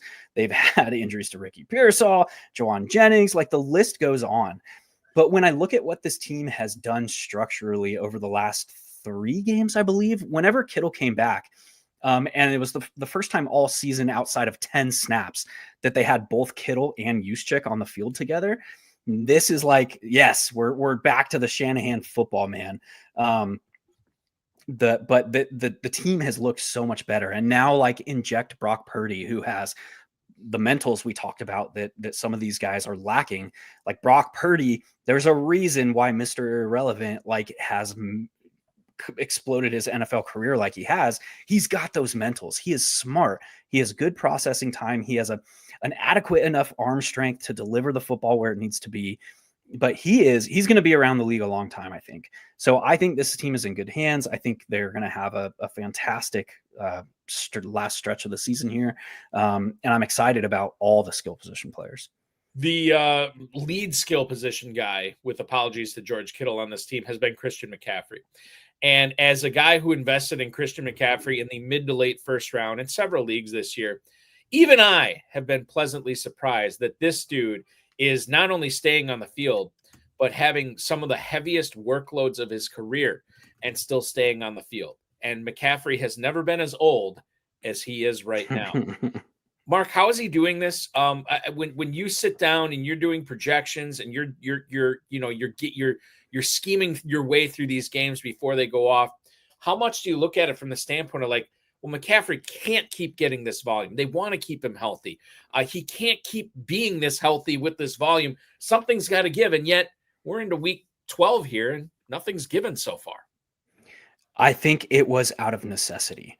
I don't think they came into the season and were like, yo, CMC, bro, mad respect. You're going to go out and see 30 touches a game. Like, I don't think they wanted that. We just talked about all the injuries this team has dealt with. It's out of necessity, in my opinion. Now with a healthy pass catching core with Brock Purdy back, I think we're going to see the biggest hit come in the aerial attack. Mm-hmm. He's probably not going to see 11, 12, 15 targets like he was early in the season. And that's important, I think, because this San Francisco 49ers team is dead last in yards per carry this year. We didn't expect that either this season, looking at a Kyle Shanahan offense. So he's still going to see like his 5, 6, 7, like schemed usage through the air targets. I don't think he's going to see that 10, 11, 12, 15 that he was earlier in the season. So that's obviously going to affect both his floor and ceiling in his range of outcomes moving forward. They have kicked off in Santa Clara. Specifically, the Panthers have kicked off to the Niners. It is a 1st and 10 where they give it to Christian McCaffrey 3 yards up the gut right away. And then on 2nd down, it is a Brock Purdy pass to Christian McCaffrey in the flat, of which he is promptly tackled for a 3-yard loss. So we and 3rd down, another pass to McCaffrey. So I'm just eating my words over here. There you go. Yeah. So third and 10, and McCaffrey, 11-yard catch for a 1st down as the Niners matriculate the ball downfield. They have it at their own 39-yard line, 13:34 to go in the 1st quarter. We have not seen any passes to Jawan Jennings or one Ricky Pearsall yet tonight. Where do you stand on these guys tonight against Carolina and sort of going forward? Is it just a matter of time before Pearsall becomes the number 1, assuming Ayuk stays out the rest of the season over Jennings? Or do you think Jennings is the guy that you want to target in your weekly plays over Ricky Pearsall? So there's a lot of moving pieces here. We just got done talking about all the injuries they've had. These two, specifically Jennings and Pearsall, have played very little snaps together on the field. But the ones that they have, Jawan Jennings has still been kind of the alpha guy in this offense. So when you look at like structurally speaking, there's a reason to me that the 49ers are like, Brandon Ayuk, yo, dude, you missed some meetings. Your 26 guarantees are void. Mm-hmm. And that reason is Pearsall, because he's being utilized structurally speaking in a similar way to how Ayuk was. And I think what is even allowing them to take that stance even further is his kind of rounding into form in all aspects of his game, because we know Kyle Shanahan offense Sean McVay offense, they need players who are structurally sound in all phases of their games. They need blocking, they need smarts, they need to be able to settle down into zone. If they, again, in the meta of the league today, if they're shown man and get switched to zone, they want guys who are smart enough to diagnose that as well and settle down in those gaps. So Pearsall's game has grown a lot. From the tail end of his shortened rookie season last year, as he makes a catch right now. But Jawan Jennings, I think, is still the alpha in this offense. And it's hard to draw a corollary to like Brandon Ayuk and Deebo Samuel, because like you don't have a player. There's really no other player in the league that is Deebo Samuel. Right. And like Ayuk is a little bit easier to draw a direct corollary to Ricky Pearsall. But so like the offense isn't exactly the same, but all that to say, like Jennings is the guy who to me is going to go out there and earn targets at a higher rate. And I expect Pearsall to be more of this like safety manipulator, downfield option. He doesn't necessarily have the full route tree down. That's what I'm looking to see take another step. Whereas Jawan Jennings kind of has the full route tree. He's a capable blocker, or I would say elite blocker. Yeah. And he has kind of a more well-rounded game. So to me, it's still Jennings. All that to say, like Pearsall has played all of 8, 9, how many freaking games has he played over the last 2 seasons? So he very clearly has a lot of room to grow with this team now. So even more with Ayuk looking like he is on the outs. After that McCaffrey catch for 11 yards, it was a McCaffrey carry for 3 yards, and then another McCaffrey catch for 4 yards. You mentioned finally Ricky Pearsall gets into the action. He gets a 6-yard catch for a first down. Brian Robinson misses, not that he missed it. Purdy kind of overshot him on that. And then is a Brian Robinson carry for 7 yards. The Niners now into Carolina territory. However, they are facing a 3rd and 3 from the Panthers 41. The Niners defense, I alluded to this earlier, Mark. When you consider how battered they are this season, how beat up they are, this is not the same team that started the year where we were actually looking at the Niners defense as a potential every week play in certain fantasy leagues. How good of a play are they tonight against Bryce Young, Tyrone McMillan, Rico Dowdle? What do you think about as far as a defense matchup would go tonight? Is this in San Francisco's favor, being 7.5-point favorites at home against Carolina? I mean, yes, like just fundamentally speaking, yes, it's in their favor. I don't know if that means anything from a fantasy perspective, to be completely honest, because they have been very poor at generating pressure. How do you rattle Bryce Young? You put him under pressure. And based on our previous discussion of like what Dave Canales is trying to do, he's trying to specifically keep Bryce Young from being under pressure. So that's the key matchup, I think, in this game is like, how can the second level and the back end hold up? Because I'd expect Bryce Young to have some time when he does drop back. That is our preview of the game tonight. They are off and running. We're under the 10-minute mark now at Santa Clara as the Niners are marching down the field. It was a 6-yard carry by Christian McCaffrey on 3rd and 3 to get him a first down. Luke Farrell, of course, the tight end we all knew that would be the first tight end to catch a pass for the Niners tonight. He gets one for 3 yards, followed by another Christian McCaffrey 8-yard run. The Niners are knocking on the door of the red zone now. 1st and 10 for San Francisco, ball on the Carolina 24. You know, we did not get a chance in that first segment to talk about that Giants-Lions game. Some stuff to unpack here I want your opinion on. Theo Johnson in this game, he gets 5 targets, catches 3 of them for 77 yards. This is a player that I mean, he's I think was it Brett Whitefield from Fantasy Point said he's the king of almost. Like he almost gets a 20-yard catch. He almost gets a 35-yard catch. He almost gets an 18-yard catch. And I think the fact that he's being utilized so heavily, not only with Jameis Winston, but Jackson Dart, has me thinking that this is a viable cog, not only for the remainder of the season, but a guy that they're going to be counting on in the future. Your thoughts on Theo Johnson here going forward? I feel like in tight end premium leagues, this is a guy you have to give a long, hard look at before you bench him. I think he's very startable right now, Mark.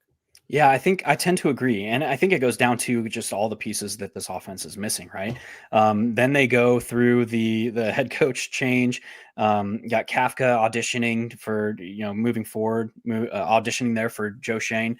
But honestly, like Joe Shane gets a lot of bad rap in the football community from us cashies. I think he's done a pretty good job with this team. We can question some of his choices, like probably 2 off seasons ago.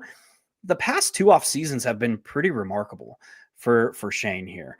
And I would all of that to say, like, this Giants team probably is in position to be the front runner to land whatever head coach they want this offseason.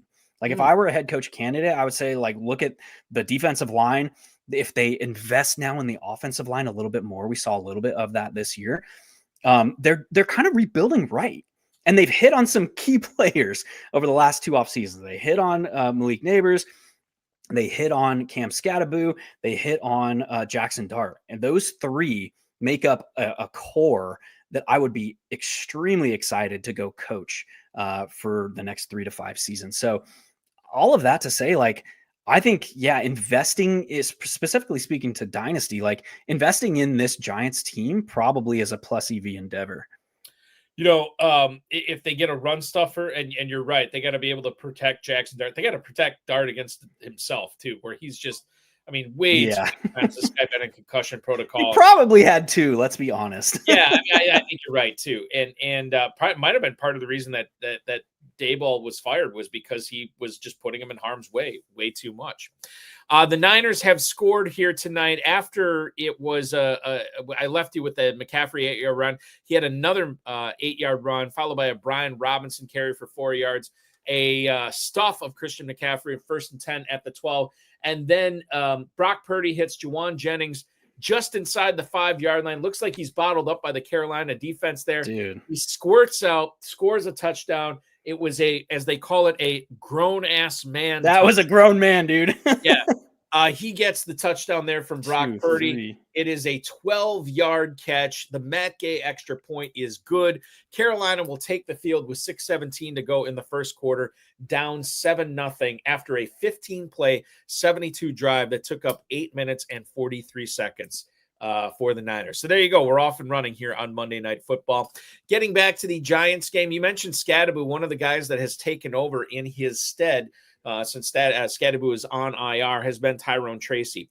He gets the ball 20 times, 62 yards rushing, and then he also catches 3 balls here for 68 yards. Now, before we get too excited about this, 130 total yards from Tyrone Tracy, Devin Singletary also touched the ball 14 times, and he was working in the red zone quite a bit as well.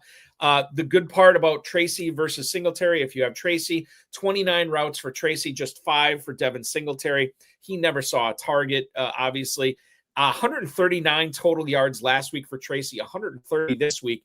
Is there, despite the usage, do you feel like there is sort of like a widening of the gap between Tracy and Singletary, where we don't have to sit and scratch our heads all day on Saturday and all morning on Sunday to try to figure out which one of these Giants running backs we're going to deploy? Is it easier to say, yes, Singletary is a strong play, the Giants are Tracy is a strong play, the Giants like Tyrone Tracy? How warm and fuzzy are you feeling about deploying Tyrone Tracy in lineups? Yeah, I think that's a 2-part answer for a 2-part question. I think this team has shown that Tracy is their lead back. Over the previous 2 weeks, you mentioned what we've seen.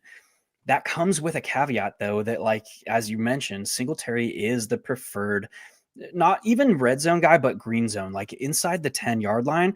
Devin Singletary, like we saw 2 weeks ago, Tracy carries the ball to the 2 and then he's immediately subbed off and Devin Singletary comes in. So that is obviously a big hit to Tracy's potential upside here. Obviously, we need that touchdown expectancy to carry his ceiling. That said, like, I think Tracy is a fine floor play. As we're continuing through bye weeks, we have very important week 14 buys coming up. I think, when are the Giants on bye? They already have their bye? I don't even know. I'll look it up right now. Yeah, I was like, I hope they're not week 14. I can't remember. No, it is week 14. Yeah, okay. I thought Yeah. so. Yeah. Oh, that there scratches that because I don't think are there buys in week 13 this year? I don't think there are. No. And I Yeah. think that's because of Thanksgiving. I mean, like, I'm just guessing. I think they don't want to have anybody on bye and Thanksgiving. Yeah, that makes sense. Yeah. Yeah, so I was just going to say he's a valid bye week fill-in, but the only bye remaining is the one he's on, so that doesn't really that doesn't really hold water. But like I think he's a fine like plug and play 12 to 15 point expectancy. His range of outcomes is not going to be very wide, which means he does not carry a high weekly ceiling because he's going to have to score from outside the red zone, it looks like, and that's pretty hard to do as a running back. So you need a flex like Tracy is viable, I think. You know, and by the way, the Panthers are taking over from their own 35-yard line after a Matt Gay touchback here. Wan'Dale Robinson had well over 100 yards receiving in the first quarter this past week. He ends up with 14 targets, catches 9 of them for 156 yards. He obviously also gets into the end zone as well. It was pretty crazy. I mean, it was a flea flicker, granted, kind of a trick play that got him to score here. But he had 200 yard receiving games in his NFL career, and he had a 100-yard quarter against the Detroit Lions. I like the Lions defense. I thought that they're much better, much healthier at this point this year than they were last year. And yet they get torched by Jameis Winston. And I know there's a Jameis Winston conversation going on in our YouTube chat earlier here. But Wan'Dale Robinson, man, this is not the first time we've seen him blow up with a big time game. Think about the Dallas game earlier in the 2025 season. Robinson is a force to be reckoned with, whether it's Dart or whether it's Winston. I'm looking at this guy being like a solid top 20 guy pretty much every week going forward. Now, Mark, am I wrong in that? I think there's some nuance there. We look at how he was utilized in the offense, and this is dating back to the first 3 weeks when obviously they had a different quarterback under center in Russell Wilson. His ADOT was at a career high those first 3 weeks. The structure of his routes, he was running more downfield. He was kind of breaking the mold of that, like run down the field 5 yards and turn around receiver.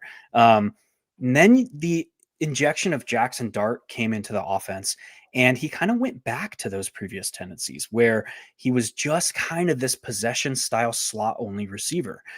It makes sense because they are without Malik Neighbors. They need to give Jackson Dart, this rookie quarterback stepping into this broken situation, they need to give him something easy to hit. So that made sense. And then Jameis Winston comes in and we see him running 7 to 9 routes again. Mm-hmm. He absolutely burned the 2 defenders on that flea flicker. They were just caught, they were coming up to address the run, and then obviously was a pass play. So I think it depends. I would expect him to kind of shift back to, particularly with Darius Slayton back in the lineup, I would expect him to kind of switch back to that lower ADOT, medium ADOT type role, which is obviously going to have an influence on his upside because those are lower upside routes. Those are your crossers. Those are your slants. Those are your quick breaking out routes. It's hard to generate yak on those type of routes. It's hard to rack up yardage on those routes. You're going to get, just based on the meta of today's defenses, where they have more eyes looking at in the backfield. They have more eyes seeing the play develop in front of them. They're rallying to the point of reception. So I think it depends on how he's utilized with Dart. What we've seen is that he was kind of running these 4 through 6 routes. He was running slants, these in breakers, these quick outbreakers, these hitches as an outlet for Dart, because this has not been a forward leaning downfield attacking offense with Dart. What has changed is like he is going out there and grown manning and sustaining drives. So I don't know. I actually have a little bit of pause with Dart coming back on Wan'Dale. And it's like, listen, I try not to get carried away, but sometimes it's difficult, especially after a game like what we saw with that Giants Lions. matchup yesterday. The Panthers are already off the field. We had a Rico Dowdle 4-yard carry, a Tommy Tremble 12-yard catch that was called back due to holding, Rico Dowdle 3-yard catch, and then a Chuba Hubbard 10-yard run on 3rd and 13. Panthers decide to punt it. It goes out of bounds at San Francisco's 8-yard line. So the Niners getting the ball back, 3 minutes, 40 seconds to go in the first quarter, with Carolina trailing San Francisco 7-0. JJ Zachariason from Late Round had an X post, I think it was yesterday, and he said, just when we start thinking Jameson Williams is a reliable fantasy guy, he goes and retires on us, which was really frustrating to see.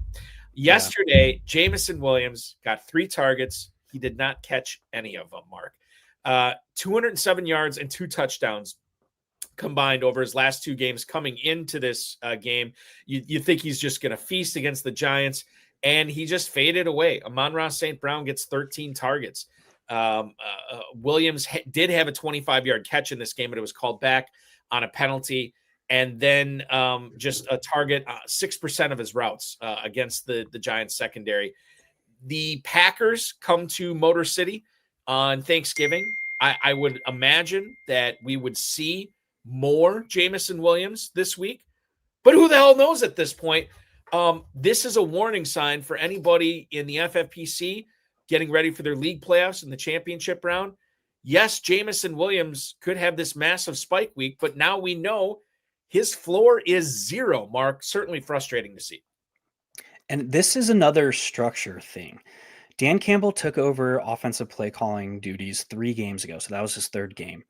In the first 2 games, they play zone-heavy defenses, and we see more in-breaking, target smoothing type routes from Jameson Williams. He was running a lot more crossers.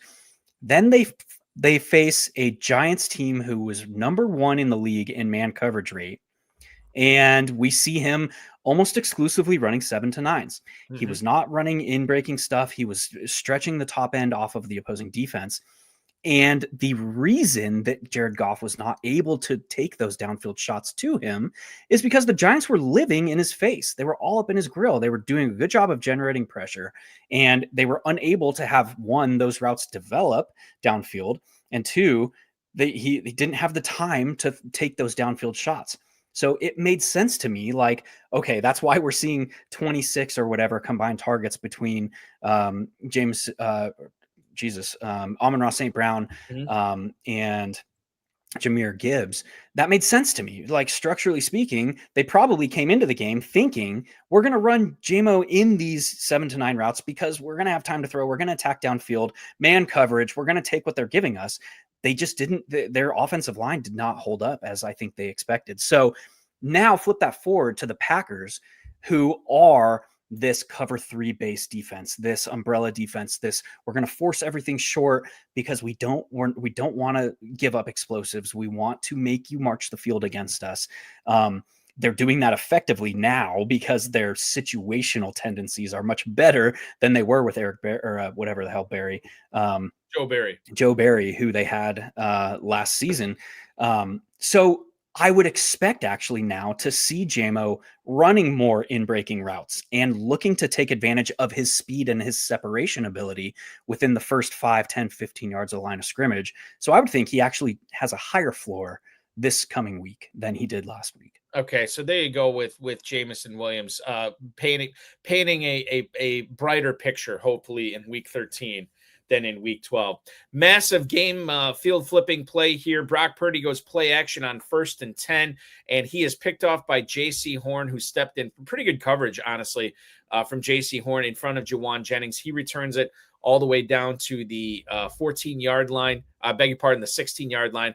We get a Bryce Young scramble for 5 yards, and then on 2nd down, it's Rico Dowdle toting the rock for a 3-yard game. 3rd and 2 now from the San Francisco 8 with 2:49 to go in the first quarter. Are you ahead of me? What happened on 3rd down? Did you see this? Bryce Young just got lit up. Oh, yeah. Okay, so there you go. So it's probably field goal time. Oh, no, it's not. It's 1st and goal from the 1. It's a he got it. He got smacked though. And so now maybe it'll be Rico Dowdle time, or I would imagine it's going to be Dowdle time, but who knows here as I'm about to watch this play. I'm very excited to see this. Was it a design run or was it? Yeah, he rolled out bootleg. Okay, yeah, there you go. So he rolls out to his right side, gets Tommy Tremble there, and then he gets tackled down at the 1. And then throw. I'll let you watch that. Okay, all right, you do that. Thank you. I'm going to tell you this right now. I want to get into the Cardinals and Jaguars game. I want to talk about the Chiefs' new running back signing with Mark Garcia from 1 Week Season and Rotoworld here. I'm going to step out and take a quick break.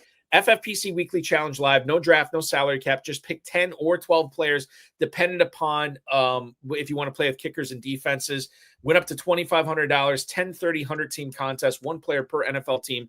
MyFFPC.com is where to go. Bryce Young picked off in the end zone, mother of God. Dear God, no. You have Rico Dowdle there. This is the shades of Marshawn Lynch in the Super Bowl. Unbelievable stuff. So the Niners get the ball back at their own 20. After Purdy throws an interception, Bryce Young throws an interception, you get an interception, you get an interception, you get some good analysis from Mark Garcia coming back right after this. You're watching FFPC Insider Access here live on the Better Sports Network. Folks, let me talk to you about my favorite weekly platform to play on. We all play Dynasty and we all play Redraft, but we got to find some place to play weekly. And the FFPC Weekly Challenge is my favorite. If you're like me and you're tired of the constraints of salary caps or having to do a draft to make a team or even having to play against these people that are stacking up the same team, stacking up certain games, and you feel like you have to put in a million entries or have to have those certain stacks to win, then come play over at FFPC. Really, the only main rule that you have to deal with is that you cannot select multiple players from the same team. I'm going out and I'm trying to find the best of the best of the best players and put them into a lineup. And that's what you can do over at MyFFPC. You can go out and you can take the number one running back in Bijan Robinson, and you can also have Saquon Barkley. As long as they're not in the same team, you can put them all into a lineup, right? And there's 4 flexes for this, so there's a lot of flexibility. There's 2 different contests, one that has kickers and defenses, one that's just position players.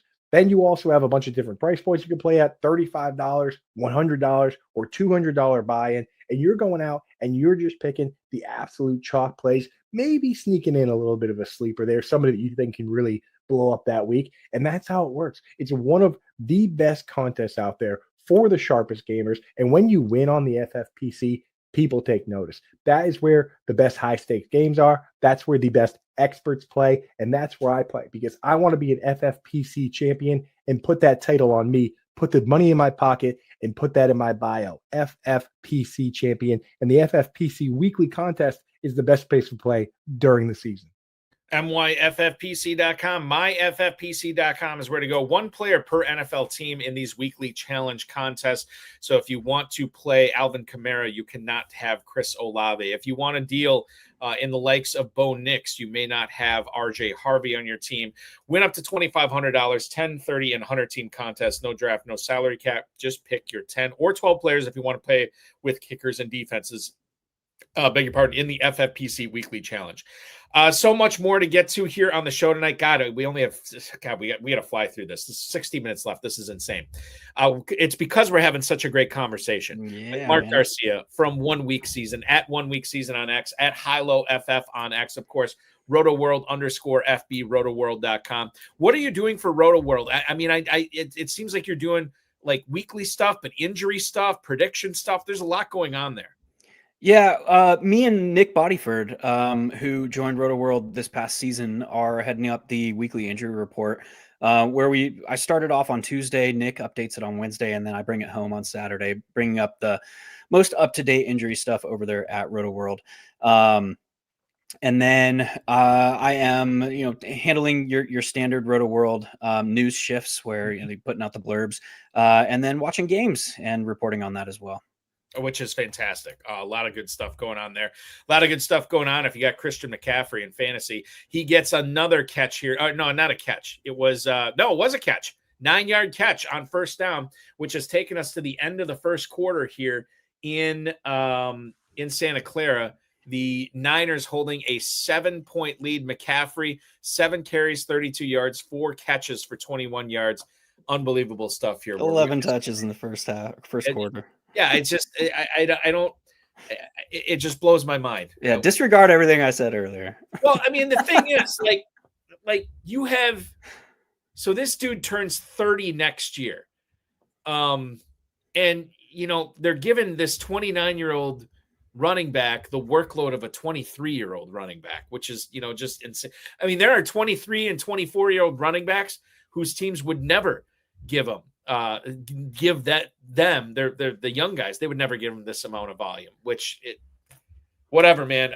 When he gets hurt or if he goes down, nothing surprises. Don't you put that evil on me, Ricky Bobby. I'm not going to put that evil on you, Ricky Bobby, but I will just say, if it does happen, and I hope it doesn't, I won't be surprised. And my Brian Robinson shares would be looking pretty good then as well. I think honestly that is probably a big reason why they're comfortable with Brian Robinson now, and they it's kind of who Kyle Shanahan is. He's like, we have the talent, we're going to build the offense around it, and he just knows that like it's next man up mentality if something happens. Right. It's bit him in the ass a couple times, but that's just kind of who he is. I want to go to Arizona here, speaking of the NFC West, and talk about Michael Wilson and what he's been able to do these last couple of weeks. So you look at what he did yesterday against Jacksonville. 15 targets. This is some Jamar Chase level stuff here. 10 of them he catches, goes for 118 yards. Some of them were contested. He was breaking tackles. He was doing it all. Now, Marvin Harrison Jr. has now missed 2 games with the appendectomy, right? And there's a non-zero chance that he does not play this week. And I don't know if you have any insight in this. You probably don't. You're not a doctor, but you did stay at a Holiday Inn Express last night. Mark, if Harrison is out again, I mean, is it just an auto start for Michael Wilson? I mean, it's Tampa. I mean, they can be, if you look at that game last night, the Rams were up 21-0, and they're still throwing the ball. I think because they knew they could throw the ball against the Tampa secondary better than they could run it with Tyrone Williams and Blake Corum. And I feel like this is going to be something we see again next week. I mean, Michael Wilson, top 20, top 15 wide receiver next week. I don't know, maybe. I think so. And I think, again, I'm very inquisitive, just how I'm wired. And so I'm always looking for the causal factor. Like, why is this happening? Why is Michael Wilson doing this when Marvin Harrison Jr. couldn't and was doing this? And I think the answer for the Cardinals is twofold.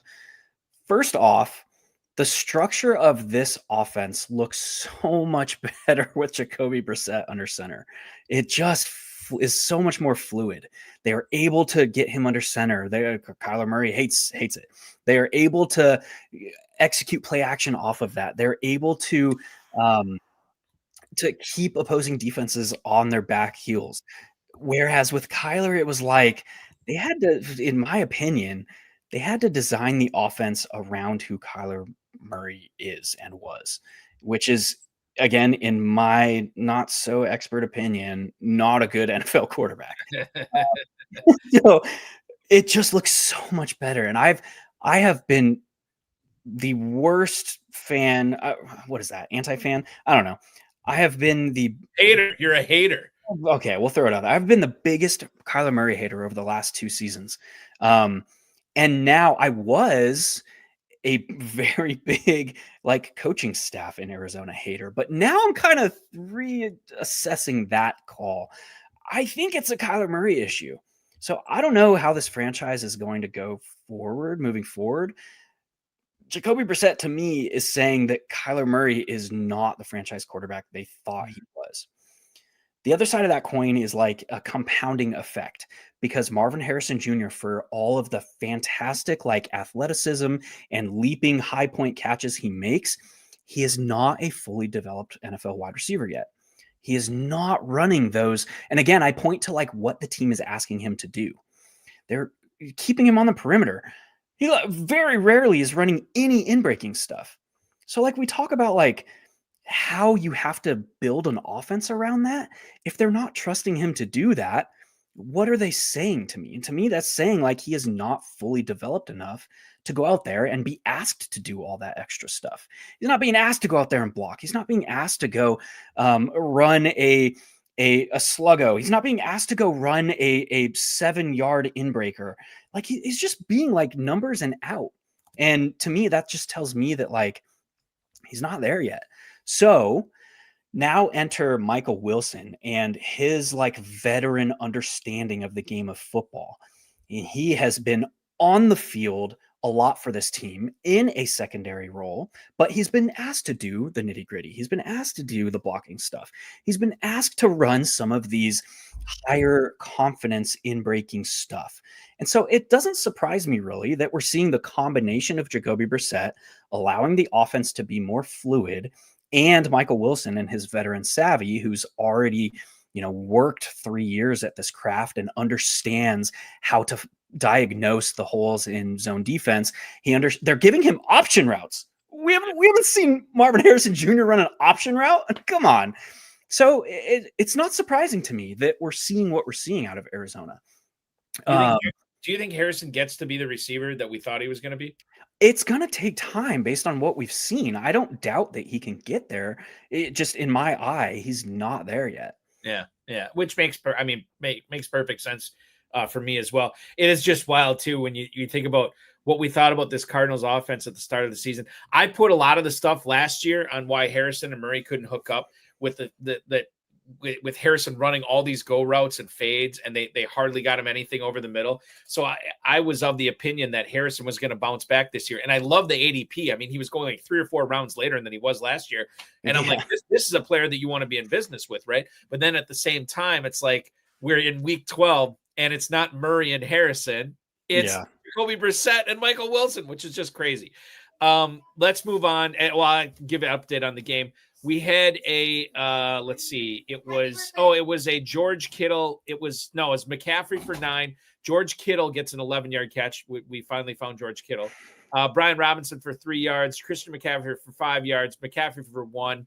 Purdy picks up the first down, 3 yards, and then Christian McCaffrey a 3-yard gain. A Brock Purdy scramble. We have a 9-play drive here, Mark, as we are now 1st and 10 from the Carolina 32.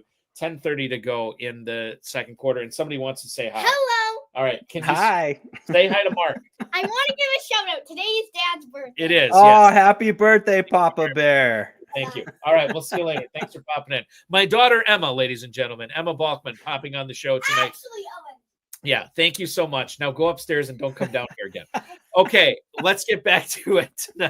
I love it, man. I love it. The interruption. There you go. Where was I? Brenton Strange. 5 catches on 5 targets, 93 yards in the win over the Cardinals. I regretted not starting him. I had to make a choice at tight end. I don't even know who I picked. It was like Noah Fant or somebody. And I should have gone with Brenton Strange. No Travis Hunter here. No Brian Thomas still. I wonder if Strange is about to go on a run. Is he the type of player you want to be in business with from a weekly standpoint, as long as Thomas, as long as Hunter is out? And then what do you think when Brian Thomas does come back, Mark? What do you think Brenton Strange's role is going to be in this offense? Can he still put up? I mean, I know he can, but do you think he's still going to put up 5, for 90 when Thomas gets back? First off on Strange, this is a guy that they were comfortable enough to just kind of stick with, obviously after Evan Ingram left. But like he came into the league as a blocking tight end. Like he was a 12 guy. He was going to be a 12 personnel type tight end. And then was kind of asked to do more at the tail end of last season with the injury there to Evan Ingram. And they kind of just were like, okay, well, let's see where this kind of goes. So I don't think that, I mean, in my eyes, he has a lot of growing that he still has to do to become like a multifaceted tight end. I'm not comparing him to George Kittle, but like what George Kittle does, like he is elite blocker. He's able to go and generate these mismatches over the middle of the field and can do it all as a tight end. Like he has a long way to go for that. And again, I point back to like the structure of his routes. He's running a lot of the stuff within the first 5 yards of the line of scrimmage, a lot of in the flat. So I think that he can continue to develop. Like he's not there. And I would be a little bit hesitant kind of pointing to his game last week as an indicator. First off, like Liam Cohen wants to be a run focused team. He wants to be a team that is keeping teams off balance via his run game. So, and I think a lot of that has to do with like who Trevor Lawrence is telling us he is, which is not great. Like I keep waiting, man. I've been like a Lawrence believer for so long, and I'm just like, one more again. You're gonna do it one more again, and I'm like, I promise it's coming. Like it's just not coming, man. I don't know. He does not look good as an NFL quarterback. He's got great freaking hair. I'm trying to emulate it, but just not there yet. And so I think Liam Cohen is like kind of noticing that and obviously adjusting his offense, which is we didn't talk about this earlier, but I want to give a quick shout to, or not a shout, but like discuss the Vikings a little bit. Like Kevin O'Connell, man, do something to help your quarterback out here, dude. He's not making things easy. Like Jalen Naylor has a 13-point something ADOT, Justin Jefferson in the 11s, Jordan Addison in the 12s, and TJ Hawkinson. Did you see that play in like week 5 where he was like doing a triple deke against nobody? He's Right. like sitting in the middle of the field and he's like, and he never broke. Like, I don't know what's going on, but he's very clearly not right yet. So Kevin O'Connell needs to do something to alter the structure of that team. But Liam Cohen is doing that. He's leaning into what's working. It's not his quarterback. I would kind of draw a corollary between the Jaguars and the Panthers in that like their coaches are smart. They understand the game. They're doing things to make things easier on their quarterback. So I don't think they want, Trevor Lawrence back there dropping back even 32, 35 times. That probably is going to influence the upside in a fantasy setting of all pass catchers. We have another turnover in the game tonight. Yeah, dude. It's just been nuts. So after the Purdy scramble, you have a completion to Juwan Jennings for 4 yards, then an incompletion to Demarcus Robinson. The Niners then call timeout, only to dial up a play where Brock Purdy, buying time, throws it. I don't make that throw against cover 3, man. You just don't. I don't want to say it was a 50-50 ball. Like he had Pearsall. There was one defender there. But, I mean, the defender fairly easily picked it off right in front of Pearsall. Strong side safety sitting on it. Yeah, exactly. Mike Jackson is the guy who ends up picking it off, and he falls into the end zone. It will be Carolina ball. I believe, Mark, correct me if I'm wrong, this will be at the 20. Looked like it, yeah. I think he was on the end zone. All right, so it will be Carolina ball, 9:35 to go in the second quarter. Unbelievable. We have 3 turnovers in this game, which is as many rushing yards as Rico Dowdle has. Crazy. Okay, let's go rapid fire on some of these things. Let's see. Dameon Pierce signs to the Kansas City Chiefs this week after the Texans release him. How much interest should fantasy players have in picking up Dameon Pierce, knowing the Chiefs running back situation? Negligible. It looks like Pacheco's due back this week.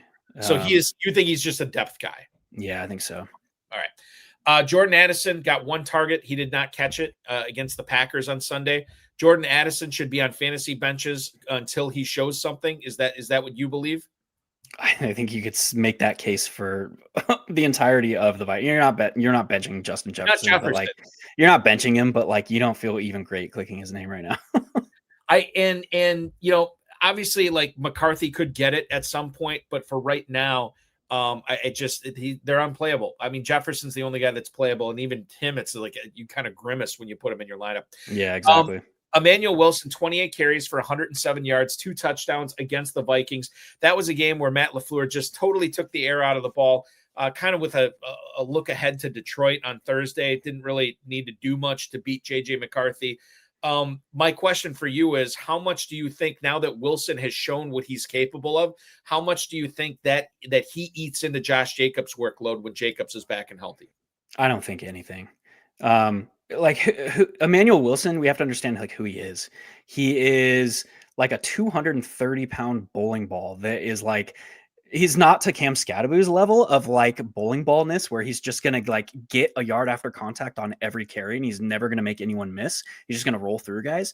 But he's kind of in that same kind of archetype of player. They got very lucky where the ball was down inside the 5 at multiple instances against the Vikings, and Emanuel Wilson, plotted his way to 1 yard after contact and got into the end zone twice. He's not Josh Jacobs. Like, he's a capable enough pass catcher for his size. Like, I think he's who they wanted AJ Dillon to be. They like this guy who can catch the football that is a big short yardage guy. He's not Josh Jacobs. I don't think that we should be at all worried about Jacobs' workload coming back. The only thing that will hold Josh Jacobs' workload is Josh Jacobs' health. And we saw it with a calf injury. He had the 3 weeks where he was between 50-60% of the offensive snaps. And that's really just it. It was Tyrone McMillan for 6, Chuba Hubbard for 2, a drop. That would have been a first down by Tyrone McMillan on 3rd down, and the Panthers could not take advantage of the turnover. They have now punted. It is going to be a first down for the Niners at their own 17, 8 minutes to go in the first half. Mark, that is going to do it for our show tonight at Hilo FF, 1 week season at 1 week season on X, as well as Rotoworld_FB, rotoworld.com. What are you specifically churning out for everybody who wants to consume more of your content this season? There's weekly shows via the 1 week season YouTube channel. I build DFS rosters every Tuesday. You can catch Searching for Ceiling with the great Rich Rebar every Friday at noon Eastern. And then most of what else I do for 1 week season are breaking down the games. So game write-ups, you can get those for free with a free account over at 1 week season. If you're into the game theory stuff, I coined myself the game theory dude. If you're into that kind of thing, all of that stuff is over at 1 week season. That is behind a paywall. You'll have to check out Inner Circle. The good news is you can do so at an 80% discount for Black Friday sale this week. So you can head on over to oneweekseason.com, check that out. It's called Inner Circle, and all the subscriptions over there are 80% off. And then we talked about kind of what's going on over at Rotoworld. oneweekseason.com for the Inner Circle. Is there a code or anybody that they have to type in? You can get the 80% off sale just by clicking the banner at the site. If you want, you can utilize code HILO. That'll get you 20% off additionally. There you go. I mean, listen, he's just giving you the keys to the mint, and he's not asking very much for it in return. He is Hilo FF, Mark Garcia, joining me tonight on the FFPC Insider Access Show. Always fun having these conversations with you, Mark. I know I'm a better fantasy owner because of it. Keep up all the great work, and we'll talk with you again very soon. Happy Thanksgiving to you and yours. Thanks, man. Thanks for having me on. This was a blast, dude. Absolutely. It always is. FFPC weekly challenge, myffpc.com. Check it out. No draft, no salary cap. Pick your players, win up to $2,500, one player per team, myffpc.com. I want to remind everybody, no show this Thursday night for Thanksgiving. Happy Thanksgiving to everybody out there. We'll be back the following Thursday for that Cowboys-Lions game. It's going to be a lot of fun. For our producer, Sean Engel, for Mark Garcia, I'm Eric Balkman. This has been FFPC Insider Access on the Better Sports Network. Happy Thanksgiving, everybody. Enjoy the rest of the game tonight.